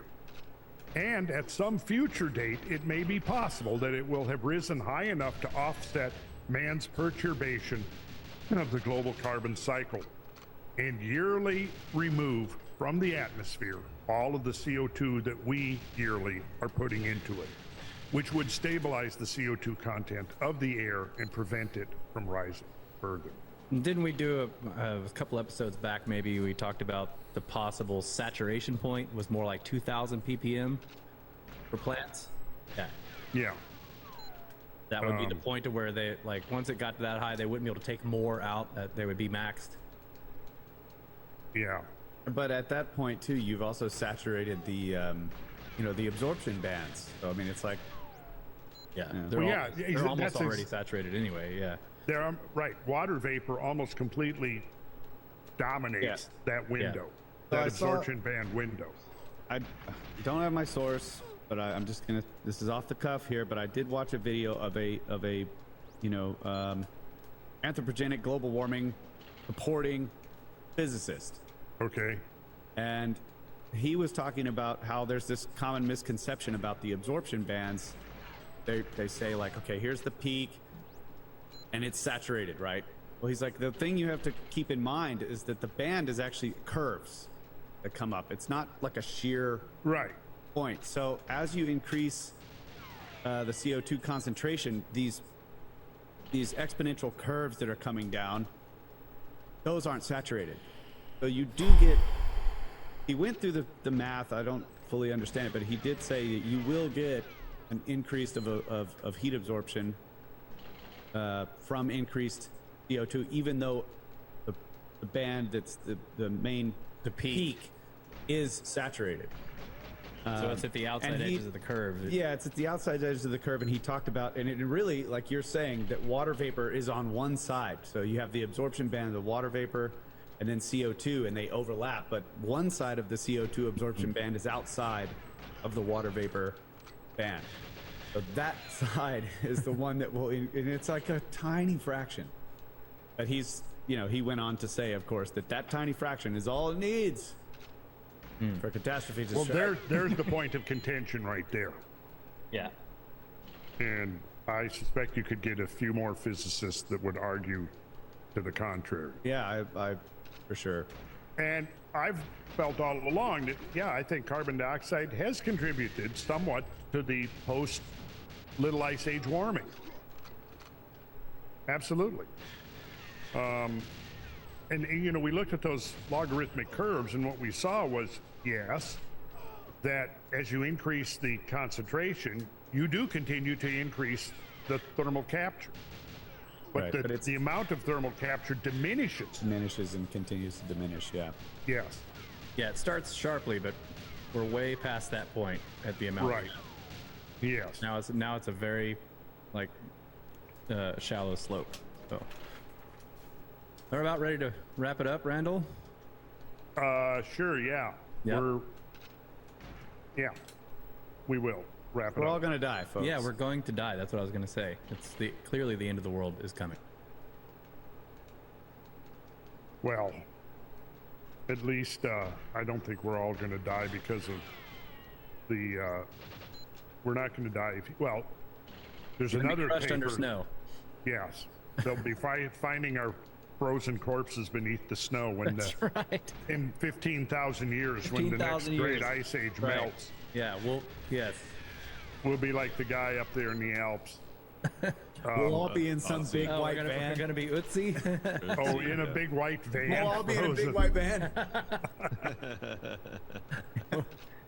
Randall will have his radio. Yeah. Undigested food in my mouth. It'll be the Encino van. Bag of chips. Yeah. Fucking bag of cherries on the floor. But it'll be. Yep. By the time y'all are Washington watching this, we will already be back from the Scablands, but That's we are right. about to go. Yeah. Yeah. All of this is On about Monday. to happen. Yes, once again. If God, the catastrophe strikes next year, we will be frozen in a white van. next week, you mean? Yeah. Next week, I'm sorry. Oh boy. Looking forward to seeing Yeah, I you. saw you Yeah. sent the itinerary, Brad. I haven't gone over it yet. See if I approve or not, but I probably will.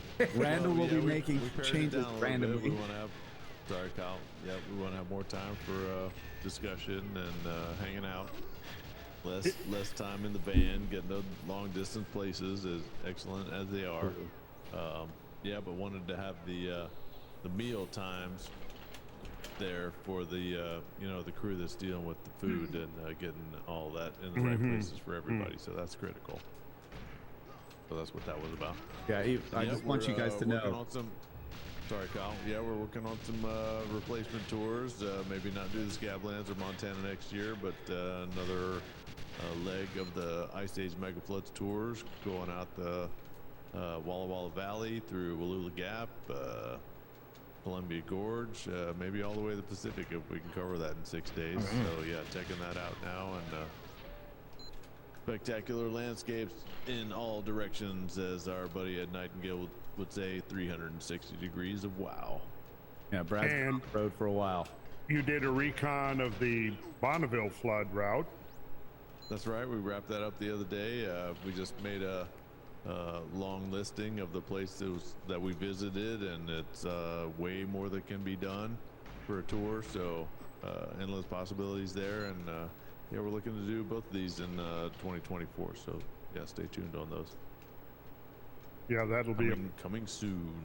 That'll be a pretty awesome trip. The Bonneville would start in the Bonneville Lake Basin near Salt Lake. Yep. Heading up through the Wasatch Mountains, Red Rock Pass, and then out onto the Snake River Plain. That's right. Winding along the canyon of the Snake River, which was carved and cut by the Great Bonneville Flood. Yeah, an amazing. Really quite spectacular. It is. And, yeah, we went all the way down. I know Randall and I did it, and a couple guys in our first trip. It's 3 hours in and minimum 3 hours out to the end of the road in Hell's Canyon, deepest canyon on the continent, actually deeper than Grand Canyon itself. And they do jet boat tours. So considering that as a Yes, that's got to be in there.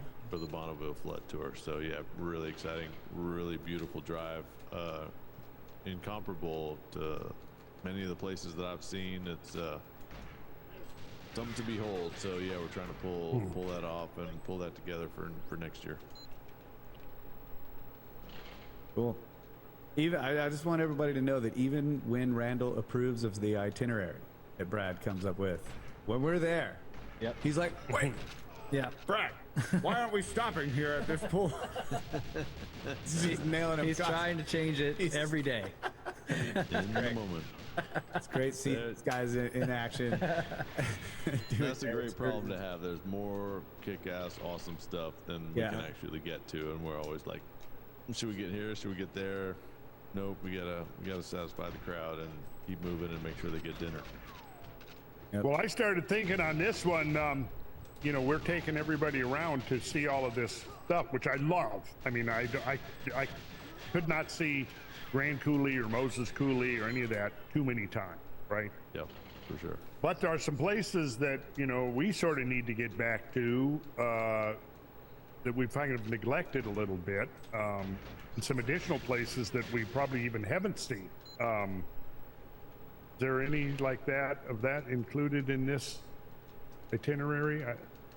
No, it's actually paring down to the most important sites, and yeah, we need to get back and do some research of the current ripples that have been shown through the LiDAR coming down the Okanagan River Valley. You know, we need to get out there and identify these impact sites and stay ahead of the game. So far away. Yes. So yeah, we're gonna have to balance in the next couple years the tours versus the research expeditions that we did for many years, and yeah, stay in front of the science and lead this avant-garde movement toward determining what happened at the Younger Dryas and the transition for civilization out of this period of veiled history. Yeah. So by the time this episode comes out, we should be coming right up, getting close to the Cosmic Summit, which I want to encourage everybody to, can't attend in person, do the live stream. And if you can't do the live stream, do the video on demand, because there's going to be a lot of good stuff. We lost Graham Hancock, but we're still it's still going to be some really awesome stuff, particularly with some of the Comet research guys that are Yes. coming out, that are on board. I'm really looking forward to that too. Well, right, okay, guys. so I guess I'm going to be seeing you guys. Well, not Mike, but I'll be seeing the rest of you guys next week. Yep, Yeah. that's right. Great second half of show. Yeah. Okay, Rock and roll, good. hoochie coo. RandallCarlson.com. Sign up to the newsletter to keep track of everything that's going on. But you can find everything else on the website there at Critical RandallCarlson.com, right there. including Get the newsletter. future events. There is an events page. So And I will mention, that CBD from the Gods has an upgraded formula. I'm going to be trying that on the Stablands tour. I just recently had a bout of insomnia, and then I thought, well, I haven't been doing my CBD oil regularly, and I kind of don't want to. I don't do anything all the time regularly. I'll do like a supplement for a while, and then I'll take a break. I think that's the way you're supposed to do it. I think I've read several different places that that's a preferred way to do it. But anyways, I'm going to be trying the new upgraded formula. And also supposed to have some better immune enhancing stuff. So anyhow, I just thought I'd mention that. all right. Well, speaking of upgraded, the Brothers of the Serpent podcast has gone video. That's right. And these guys are doing awesome shows. So if you haven't checked them out, I wish I could listen more, but I know they're on some great stuff with the trips to Egypt and trips to Turkey and the new geometry on the vases, and these guys are doing great stuff. So check out Brothers of the Serpent also. Thank you. Thank you, Brad. Yeah, we Hell just yeah. did a presentation. We showed a lot of pictures and video from our trip to Turkey. Yeah. All right, guys. That could Great be fun. show. All right. See you guys great stuff. next See week. you Monday. Yeah. See you Monday. Yep. All right. Right. Safe travels, gentlemen. And Night. y'all missing this one, come to the next one at Randall Carlson out in the Scablands and in the field chasing megafloods. Right on. Bye. Night.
Welcome to another episode of Mastermind Discussions. I'm your host, Matthew LaCroix.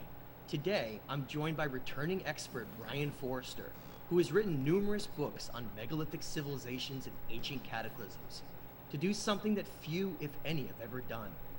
We're going to catalog and map every lost civilization on the planet. So much of our history has disappeared over time and still remains somewhat of a mystery. Following the evidence trail around the world, Brian and I will be digging deep into antiquity to find answers. Brian, it's great to talk to you again. How have you been? It's always a pleasure to talk to you, Matt, and thanks for setting this up. Absolutely. This was really fun to put this together.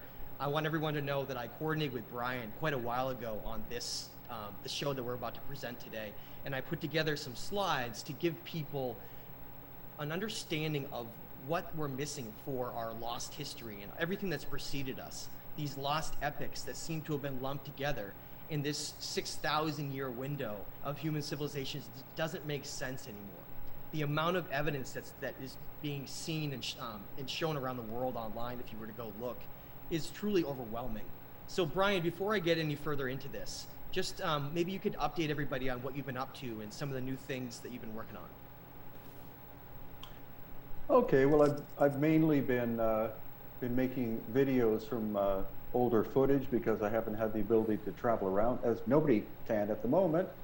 So I've mainly been doing that and planning for upcoming tours of Peru and Bolivia. We have one in June. We have one in August with Jimmy of Bright Insight and also Ben of Uncharted X. And then September, I'm going to Malta for the first time. October, we have a tour of Egypt, again with Jimmy of Bright Insight. And then November, one of our major tours of Peru and Bolivia. So that's all the stuff I'm looking forward to do. That sounds like a pretty full plate. That's some really great trips you have in there. And I will, of course, be on one of those as soon as I can. Really looking forward to that. Brian, thanks so much for taking the time to really dig into what we're about to today. This is, to me, one of the most important shows I've ever done. And one of the most important things I think that needs to come out now to understand this, because frankly, I don't think that if other individuals like you and I and a few others that are digging into this, if we don't do this, it's just not going to get done. If we're not able to put together a timeline, cataloging, all of this stuff to try to truly understand when these sites existed, where they are, how they differ from a lot of the other sites that are lumped together by modern academia as being built by the same people during the same time period, we need to finally change history. We need to change this paradigm, and it starts with presentations like this, in my opinion, by laying out the evidence around the world and finally putting it together and putting it and plotting it on a map. So today, that's exactly what we're going to be doing. And there's no one better in my mind of anyone in the world, Brian, who's studied megalithic structures, visited them, done the work, worked with geologists, worked with archaeologists, to really look at these sites, to look at them from a lens of objectively saying, well, then who really built this? When was it built? How does it separate it using these types of tools and technologies that it was done to create it? To change that paradigm, we need to finally plot this. And that's why I'm honored to have Brian on the show today, because you really can't have, in my opinion, a better expert than yourself. Well, that's very kind of you, Matt. I really appreciate it. And I completely agree. A number of different researchers have studied various locations on the planet, but have never put them together in a cohesive package like what we're going to do today. Absolutely. I'm excited already for this. So let's get started, Brian, and let's break this down. Let's start, though, from the beginning. Let's, from the lens of, say someone perhaps doesn't even know what a megalithic lost civilization is. Maybe that's just a concept to them. How do you differentiate between these types of different stone masonry, these blocks, the tools that they use to create them? Let's start from the very beginning before we get into plotting these and mapping them out. Okay, so Brian, I want to open this up to you. Go ahead and give a little bit of a higher level perspective on what separates these sites and this type of building from others around the world using brick and mortar. Give people that are just starting to really understand this and piece it together, help them understand why we're doing this and why it's important and what to look for. Okay, well, megalith simply means large stone. So you have some excellent examples here. You have Peru. That's actually the city of Cusco that has major constructions out of multi-ton blocks of stone that interlock together perfectly. Then next to that, you have Japan. There are a number of sites in Japan which are very, very ancient, utilizing, again, huge blocks of stone that seem to interlock. Then the bottom left-hand side, I believe that's Hattusha in Turkey. It's a place probably few people have heard of, but it's a major megalithic site with very large blocks that interlock like that.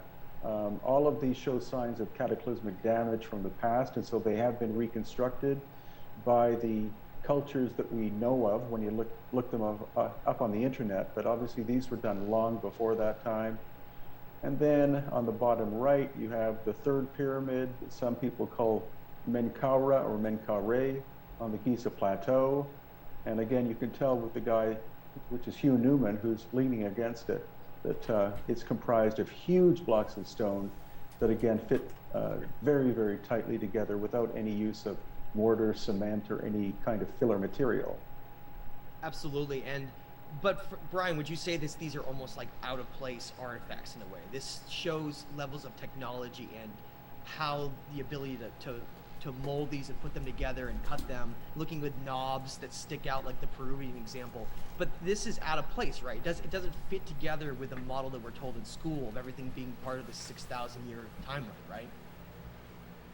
No, definitely, because you know, the two classic examples are Peru and Egypt. Peru, you have the Inca civilization, who were at best a Bronze Age culture, so they could not have cut, moved, and shaped giant blocks like you see in the picture. The same thing with Egypt. The Egyptians didn't get iron until about the 8th century BC, and yet you know, the first, second, third, and fourth dynasties are the time periods when most of the major megalithic construction were done. And again, they had limited amounts of copper or bronze, which cannot be used to cut hard stone like we see in that picture, which is granite.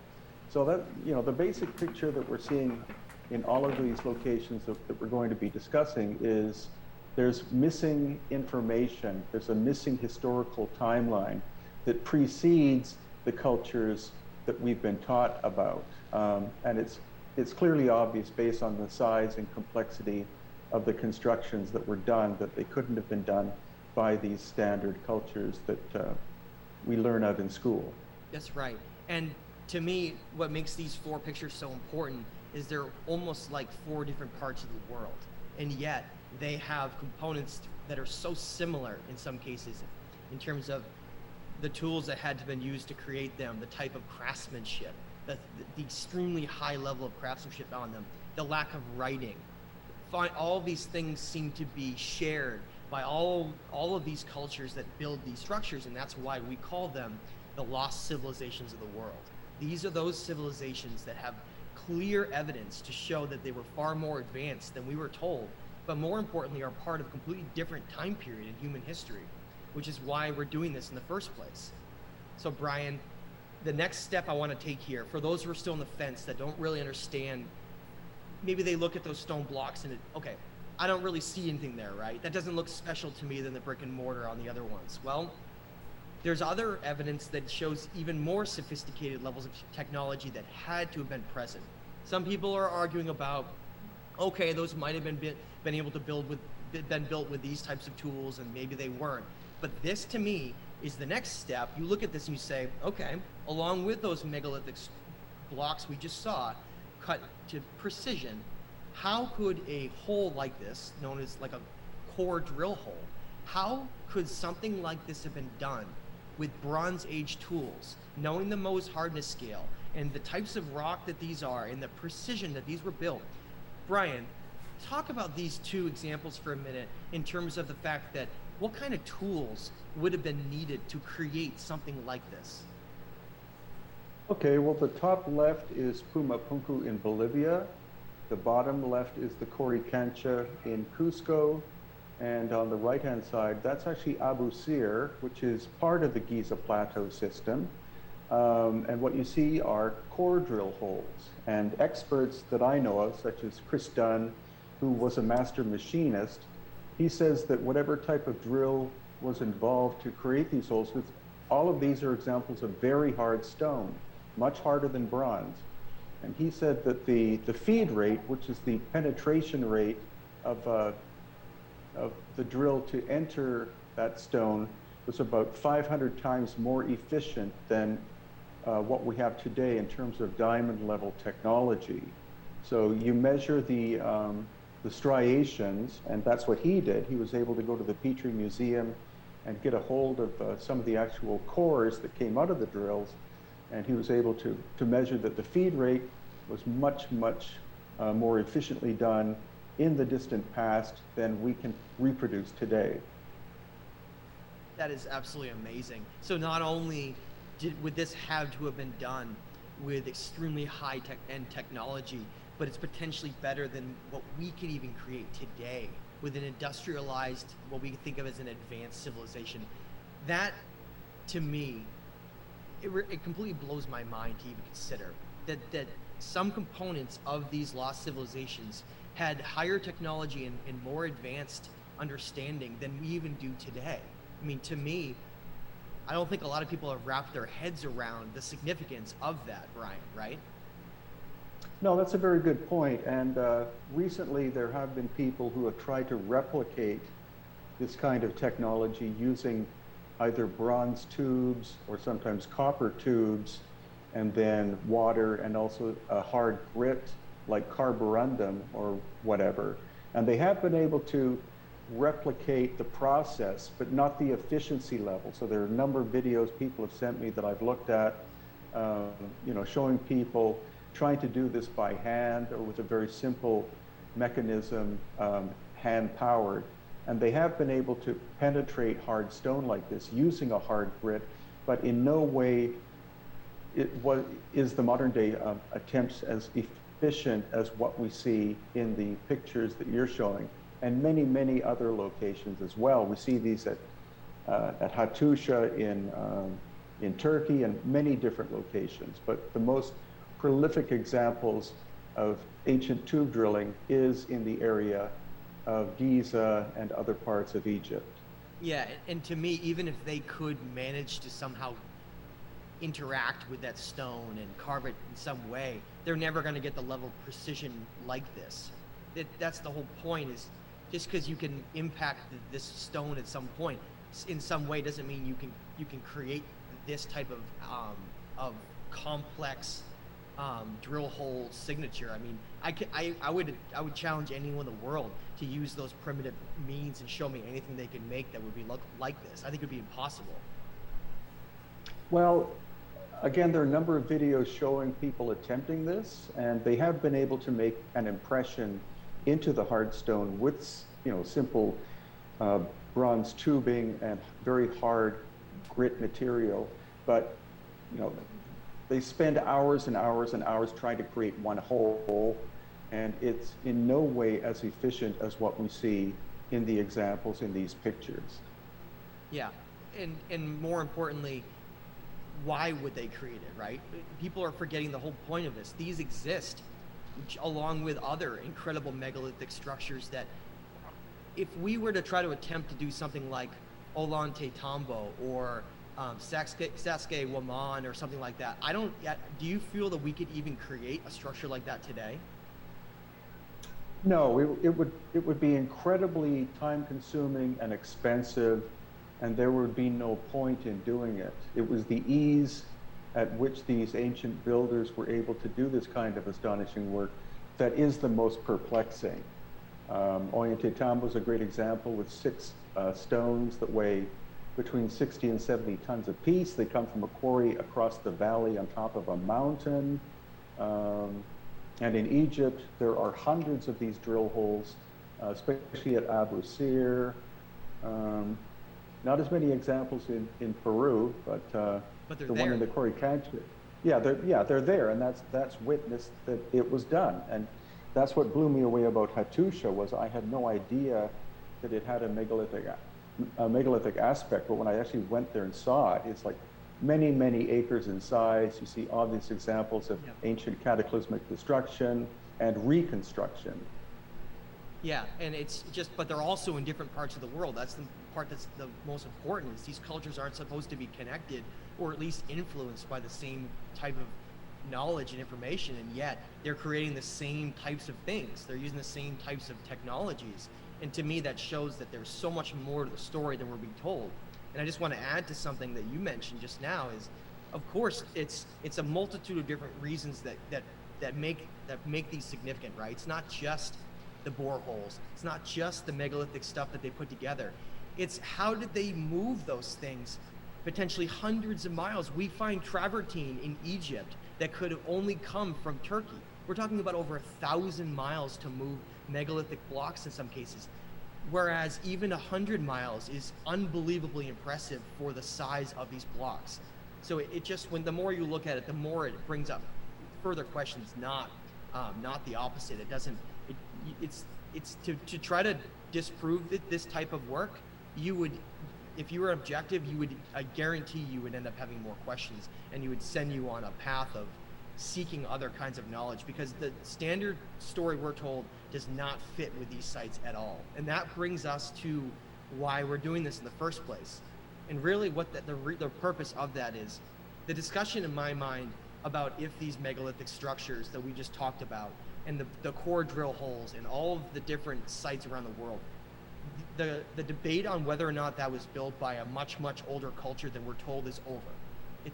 To me, it's over. It's already been stamped out, and everything's been shown from every level, every piece of every angle to look at this, and it's time to move beyond this paradigm. There are lost civilizations that clearly have existed around the world, that have advanced technologies and understanding that we don't even have now. And clearly something terrible or multiple events occurred that seem to have wiped them out without a trace. Right, Brian? We find extensive evidence where places like the Colossi of Memnon have burning scars right along a very specific axis that's shared with other sites around the world. Exactly. And so we know it's time to really move beyond and create a paradigm that truly makes sense and follows the evidence, which means that these lost civilizations built these incredible structures all around the world. Every single place you see a star, and around those stars, because I couldn't just clutter with millions of stars, but anywhere that star is in the region around it, these are lost civilizations that have very specific megalithic evidence and technology that's left behind that we can see in terms of what they built. Not the tools, but at least in what they built in these locations around the world. And clearly something disastrous or multiple disasters came along and wiped them out. So that's where we want to set the framework for this. And what I want to do is I want to go through region by region and at least mention some of these sites, where they are, what's significant about them. Because if we try to talk about every one, we're never going to get around to all the world. So I apologize to everybody that would love to just have us have an entire hour on each region, but we just can't do that. So we're going to have to keep it somewhat brief, but at least lay out a bit of a foundation for where these are. So what I'm going to do, Brian, is I'm going to run through the list, the order of which regions we're going to go through first, and then we're going to dig right in. How does that sound? Great.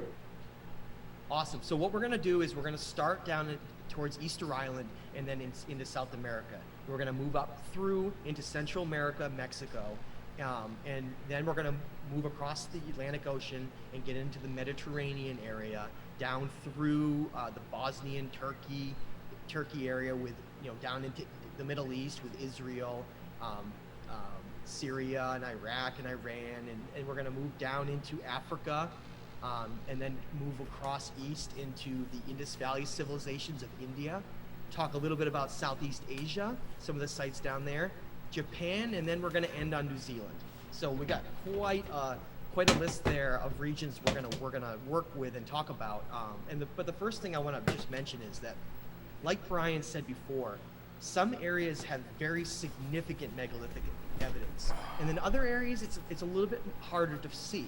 And I think the reasoning behind that is probably the types of stones they had available, the type of culture, what their focus was. I mean, just because you had a lost civilization doesn't mean they had to do the exact same aspect of focusing on megalithic structures and knobs and core drill holes. I mean, I think you see that in places like Iraq as a good example. or maybe they just didn't have access to some of those harder stones. So then the point I'm trying to make is those cultures may have been lost civilizations as well, but the evidence for them probably didn't survive, because we're really talking about thousands and thousands of years of time. So without further ado, Brian, we're going to start here. We're going to start way down to the southwest with a very mysterious place called Easter Island, or Rapa Nui, as some of the locals had called it. What do we find, Brian, in Easter Island that's significant, maybe connecting to other places? Well, people are most aware of the large stone heads that are located there, but excavations started in the 1950s, showing that those that were not broken are complete bodies, and some of them were 40 feet tall. And also, I was there with Dr. Robert Schock, and we found 4 locations which are megalithic and could not have been done by the Polynesian people. So there are more than 950 of these giant moai heads / bodies, and they appeared to be in 2 different categories. One are the ones which are about 6 to 9 feet tall, which have flat noses, and they're relatively small, and they were the ones done by the Polynesian people. I think based on the fact that when they arrived in this location from Polynesia 1,000 to 2,000 years ago, the giant head / bodies were there, and they were simply trying to replicate them. So what we have here, like we'll see in many different parts of the world, are 2 different cultures. The culture we know about, the Polynesians, but then a much, much older culture that were responsible for the megalithic works and also for these giant head / bodies that you find there. Absolutely. And now, what about specifically, there's a wall on Oahu that contains some extremely interesting type of stonework that, wouldn't you say, has reminiscent clues that look like something that was done in Peru or somewhere near that region? Yeah, that location is called Vinapu. It's one of the 4 megalithic locations that Robert Schock and I studied in person. And the stonework, super tight fitting without the use of mortar, at least in the center. And then on the left-hand side and the right-hand side, you see where repair work was done by the later Polynesian people. So very tight fitting work, reminiscent of what we see around the Cusco area of Peru, but not necessarily done by the same ancient builders, but looking very similar. So either they went there and built those structures, or they influenced those people there on how to build them. Would that make sense to you? Yeah, it was clearly a much older culture that had very advanced technology of some kind. The Polynesian people, until they met up with Europeans, didn't have any kind of metallurgy or metal technology whatsoever. So the hardest material they had was basalt stone, which is, what the island is made of, and what most of these things that we see are made either of basalt or very hard volcanic tuff material, or later on a much softer volcanic tuff that was shaped by the Polynesian people. Yeah, absolutely. Now, would you say that the theory that the last culture that was on Easter Island cut all their own trees down and led to their own demise, would you say maybe that one of the things that could have been responsible for the loss of the trees on Easter Island was either some cataclysm or maybe a dramatic climate shift? Do you think that's maybe a more plausible explanation? Actually, from what I've read, the plausible explanation is that when the Polynesians first arrived, again about 1,000 to 2,000 years ago, there were Polynesian rats that had hidden themselves in their big canoes. And once the rats were able to get onto the shoreline, they were able to chew through the relatively soft surface material of these giant palm trees. And over the course of hundreds of years, they basically wiped out the entire population of big trees that did exist on the island. Most archaeologists think that it was the Polynesians themselves who cut them all down to use as rollers to move the giant moai figures, but I don't think that's the case at all. Well, clearly there's so much more to these ancient cultures and the reasons for what happened there than we're being told, and we just have to keep an objective mind and truly look into what the evidence shows. Which, of course, would the next place that would lead you, if you look at Easter Island, its proximity to places like Peru, and you look at how the type of stonework is very similar, it would that's a logical place that had influences. So Brian, why don't you first talk about Peru, and then maybe talk about Bolivia. Okay, well, especially in the highlands of Peru, around the city of Cusco, again, you have these major megalithic works that we still can see to this very day.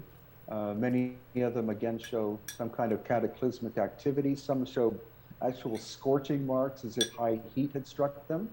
And the more that we study it, and the more I talk to local people, they say that there was a very advanced civilization that existed long before the Inca arrived.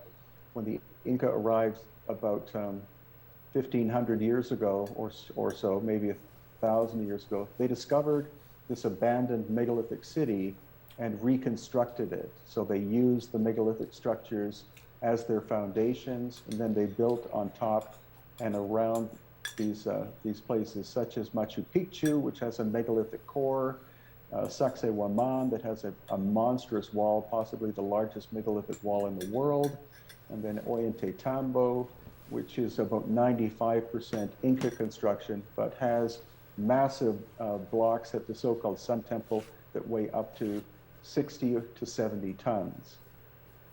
Yeah, and it's very similar in a way. Ollantaytambo is very similar in a way to Cusco, where within those structures you have much later cultures that built them, like the Inca, like you mentioned, with more primitive brick and mortar. But then you have these incredible spots scattered throughout them, these remnants of just a far more advanced culture. And I think that emphasis on a much older, more advanced culture disappearing, and then another culture coming later and building on top of it and intermingling their technologies and writings. This is the challenge that most people face, I believe, today, without understanding and separating who did what and when things happened and how one is more significant than the other.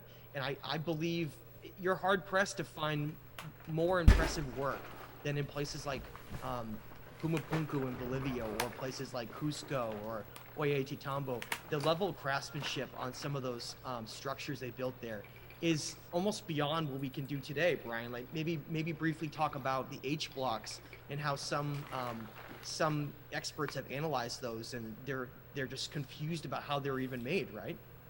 Oh yeah, well, the H blocks are located at Pumapunku, which is in Bolivia. The technological approach to them is very different to what we find around Cusco. Cusco's constructions are basically made of basalt, which is a very hard stone from one quarry, which is at a minimum 55 kilometers away from Cusco. So you have multi-ton blocks that were somehow cut, shaped, and moved from the quarry to Cusco itself. And then at Pumapunku, you have almost perfectly straight lines. The H blocks, as we mentioned. And one fallacy is some people think that the H blocks are all the same. There are 9 of them. There's no sign that there were ever more than 9, and none of them are identical. They all have slightly different proportions. So each one was crafted individually, not through a process of either geopolymer or some kind of mold or whatever. So that's important. And then the sister site, which is actually the same location of Tiwanaku, again has major megalithic constructions located there. Some vertical stones that are in the neighborhood of 20 feet tall, at least 20, if not 40 or 50 giving me some tons. issues. I went to the dentist. Quarry is in the nature of 55 twice. to 60 kilometers away. So then you have the transportation problem, when the only material they would have had, since it's above the tree line, would be making reed boats out of a local totora reed. You'd have to make a really big boat to be able to move some of this stuff. So the standard academic explanation, thankfully, is starting to fall apart the more that people individually go and visit these locations and see how improbable, if not impossible, it would be for the resident populations to have done this kind of workmanship. Absolutely. And to expand on what Brian was saying a little bit further, on the image we're showing in the background there, you can see the Gate of the Sun right there, which is located in Tiwanaku. Now, the reason I bring that up is not only is that level of craftsmanship and those blocks just truly amazing and massive, but you have this gateway, this doorway, that we're going to see similarities in examples all around the world where there seem to be this focus on some kind of a doorway, whether or not it's a single rock structure, stone structure, or built right into an actual mountain. These doors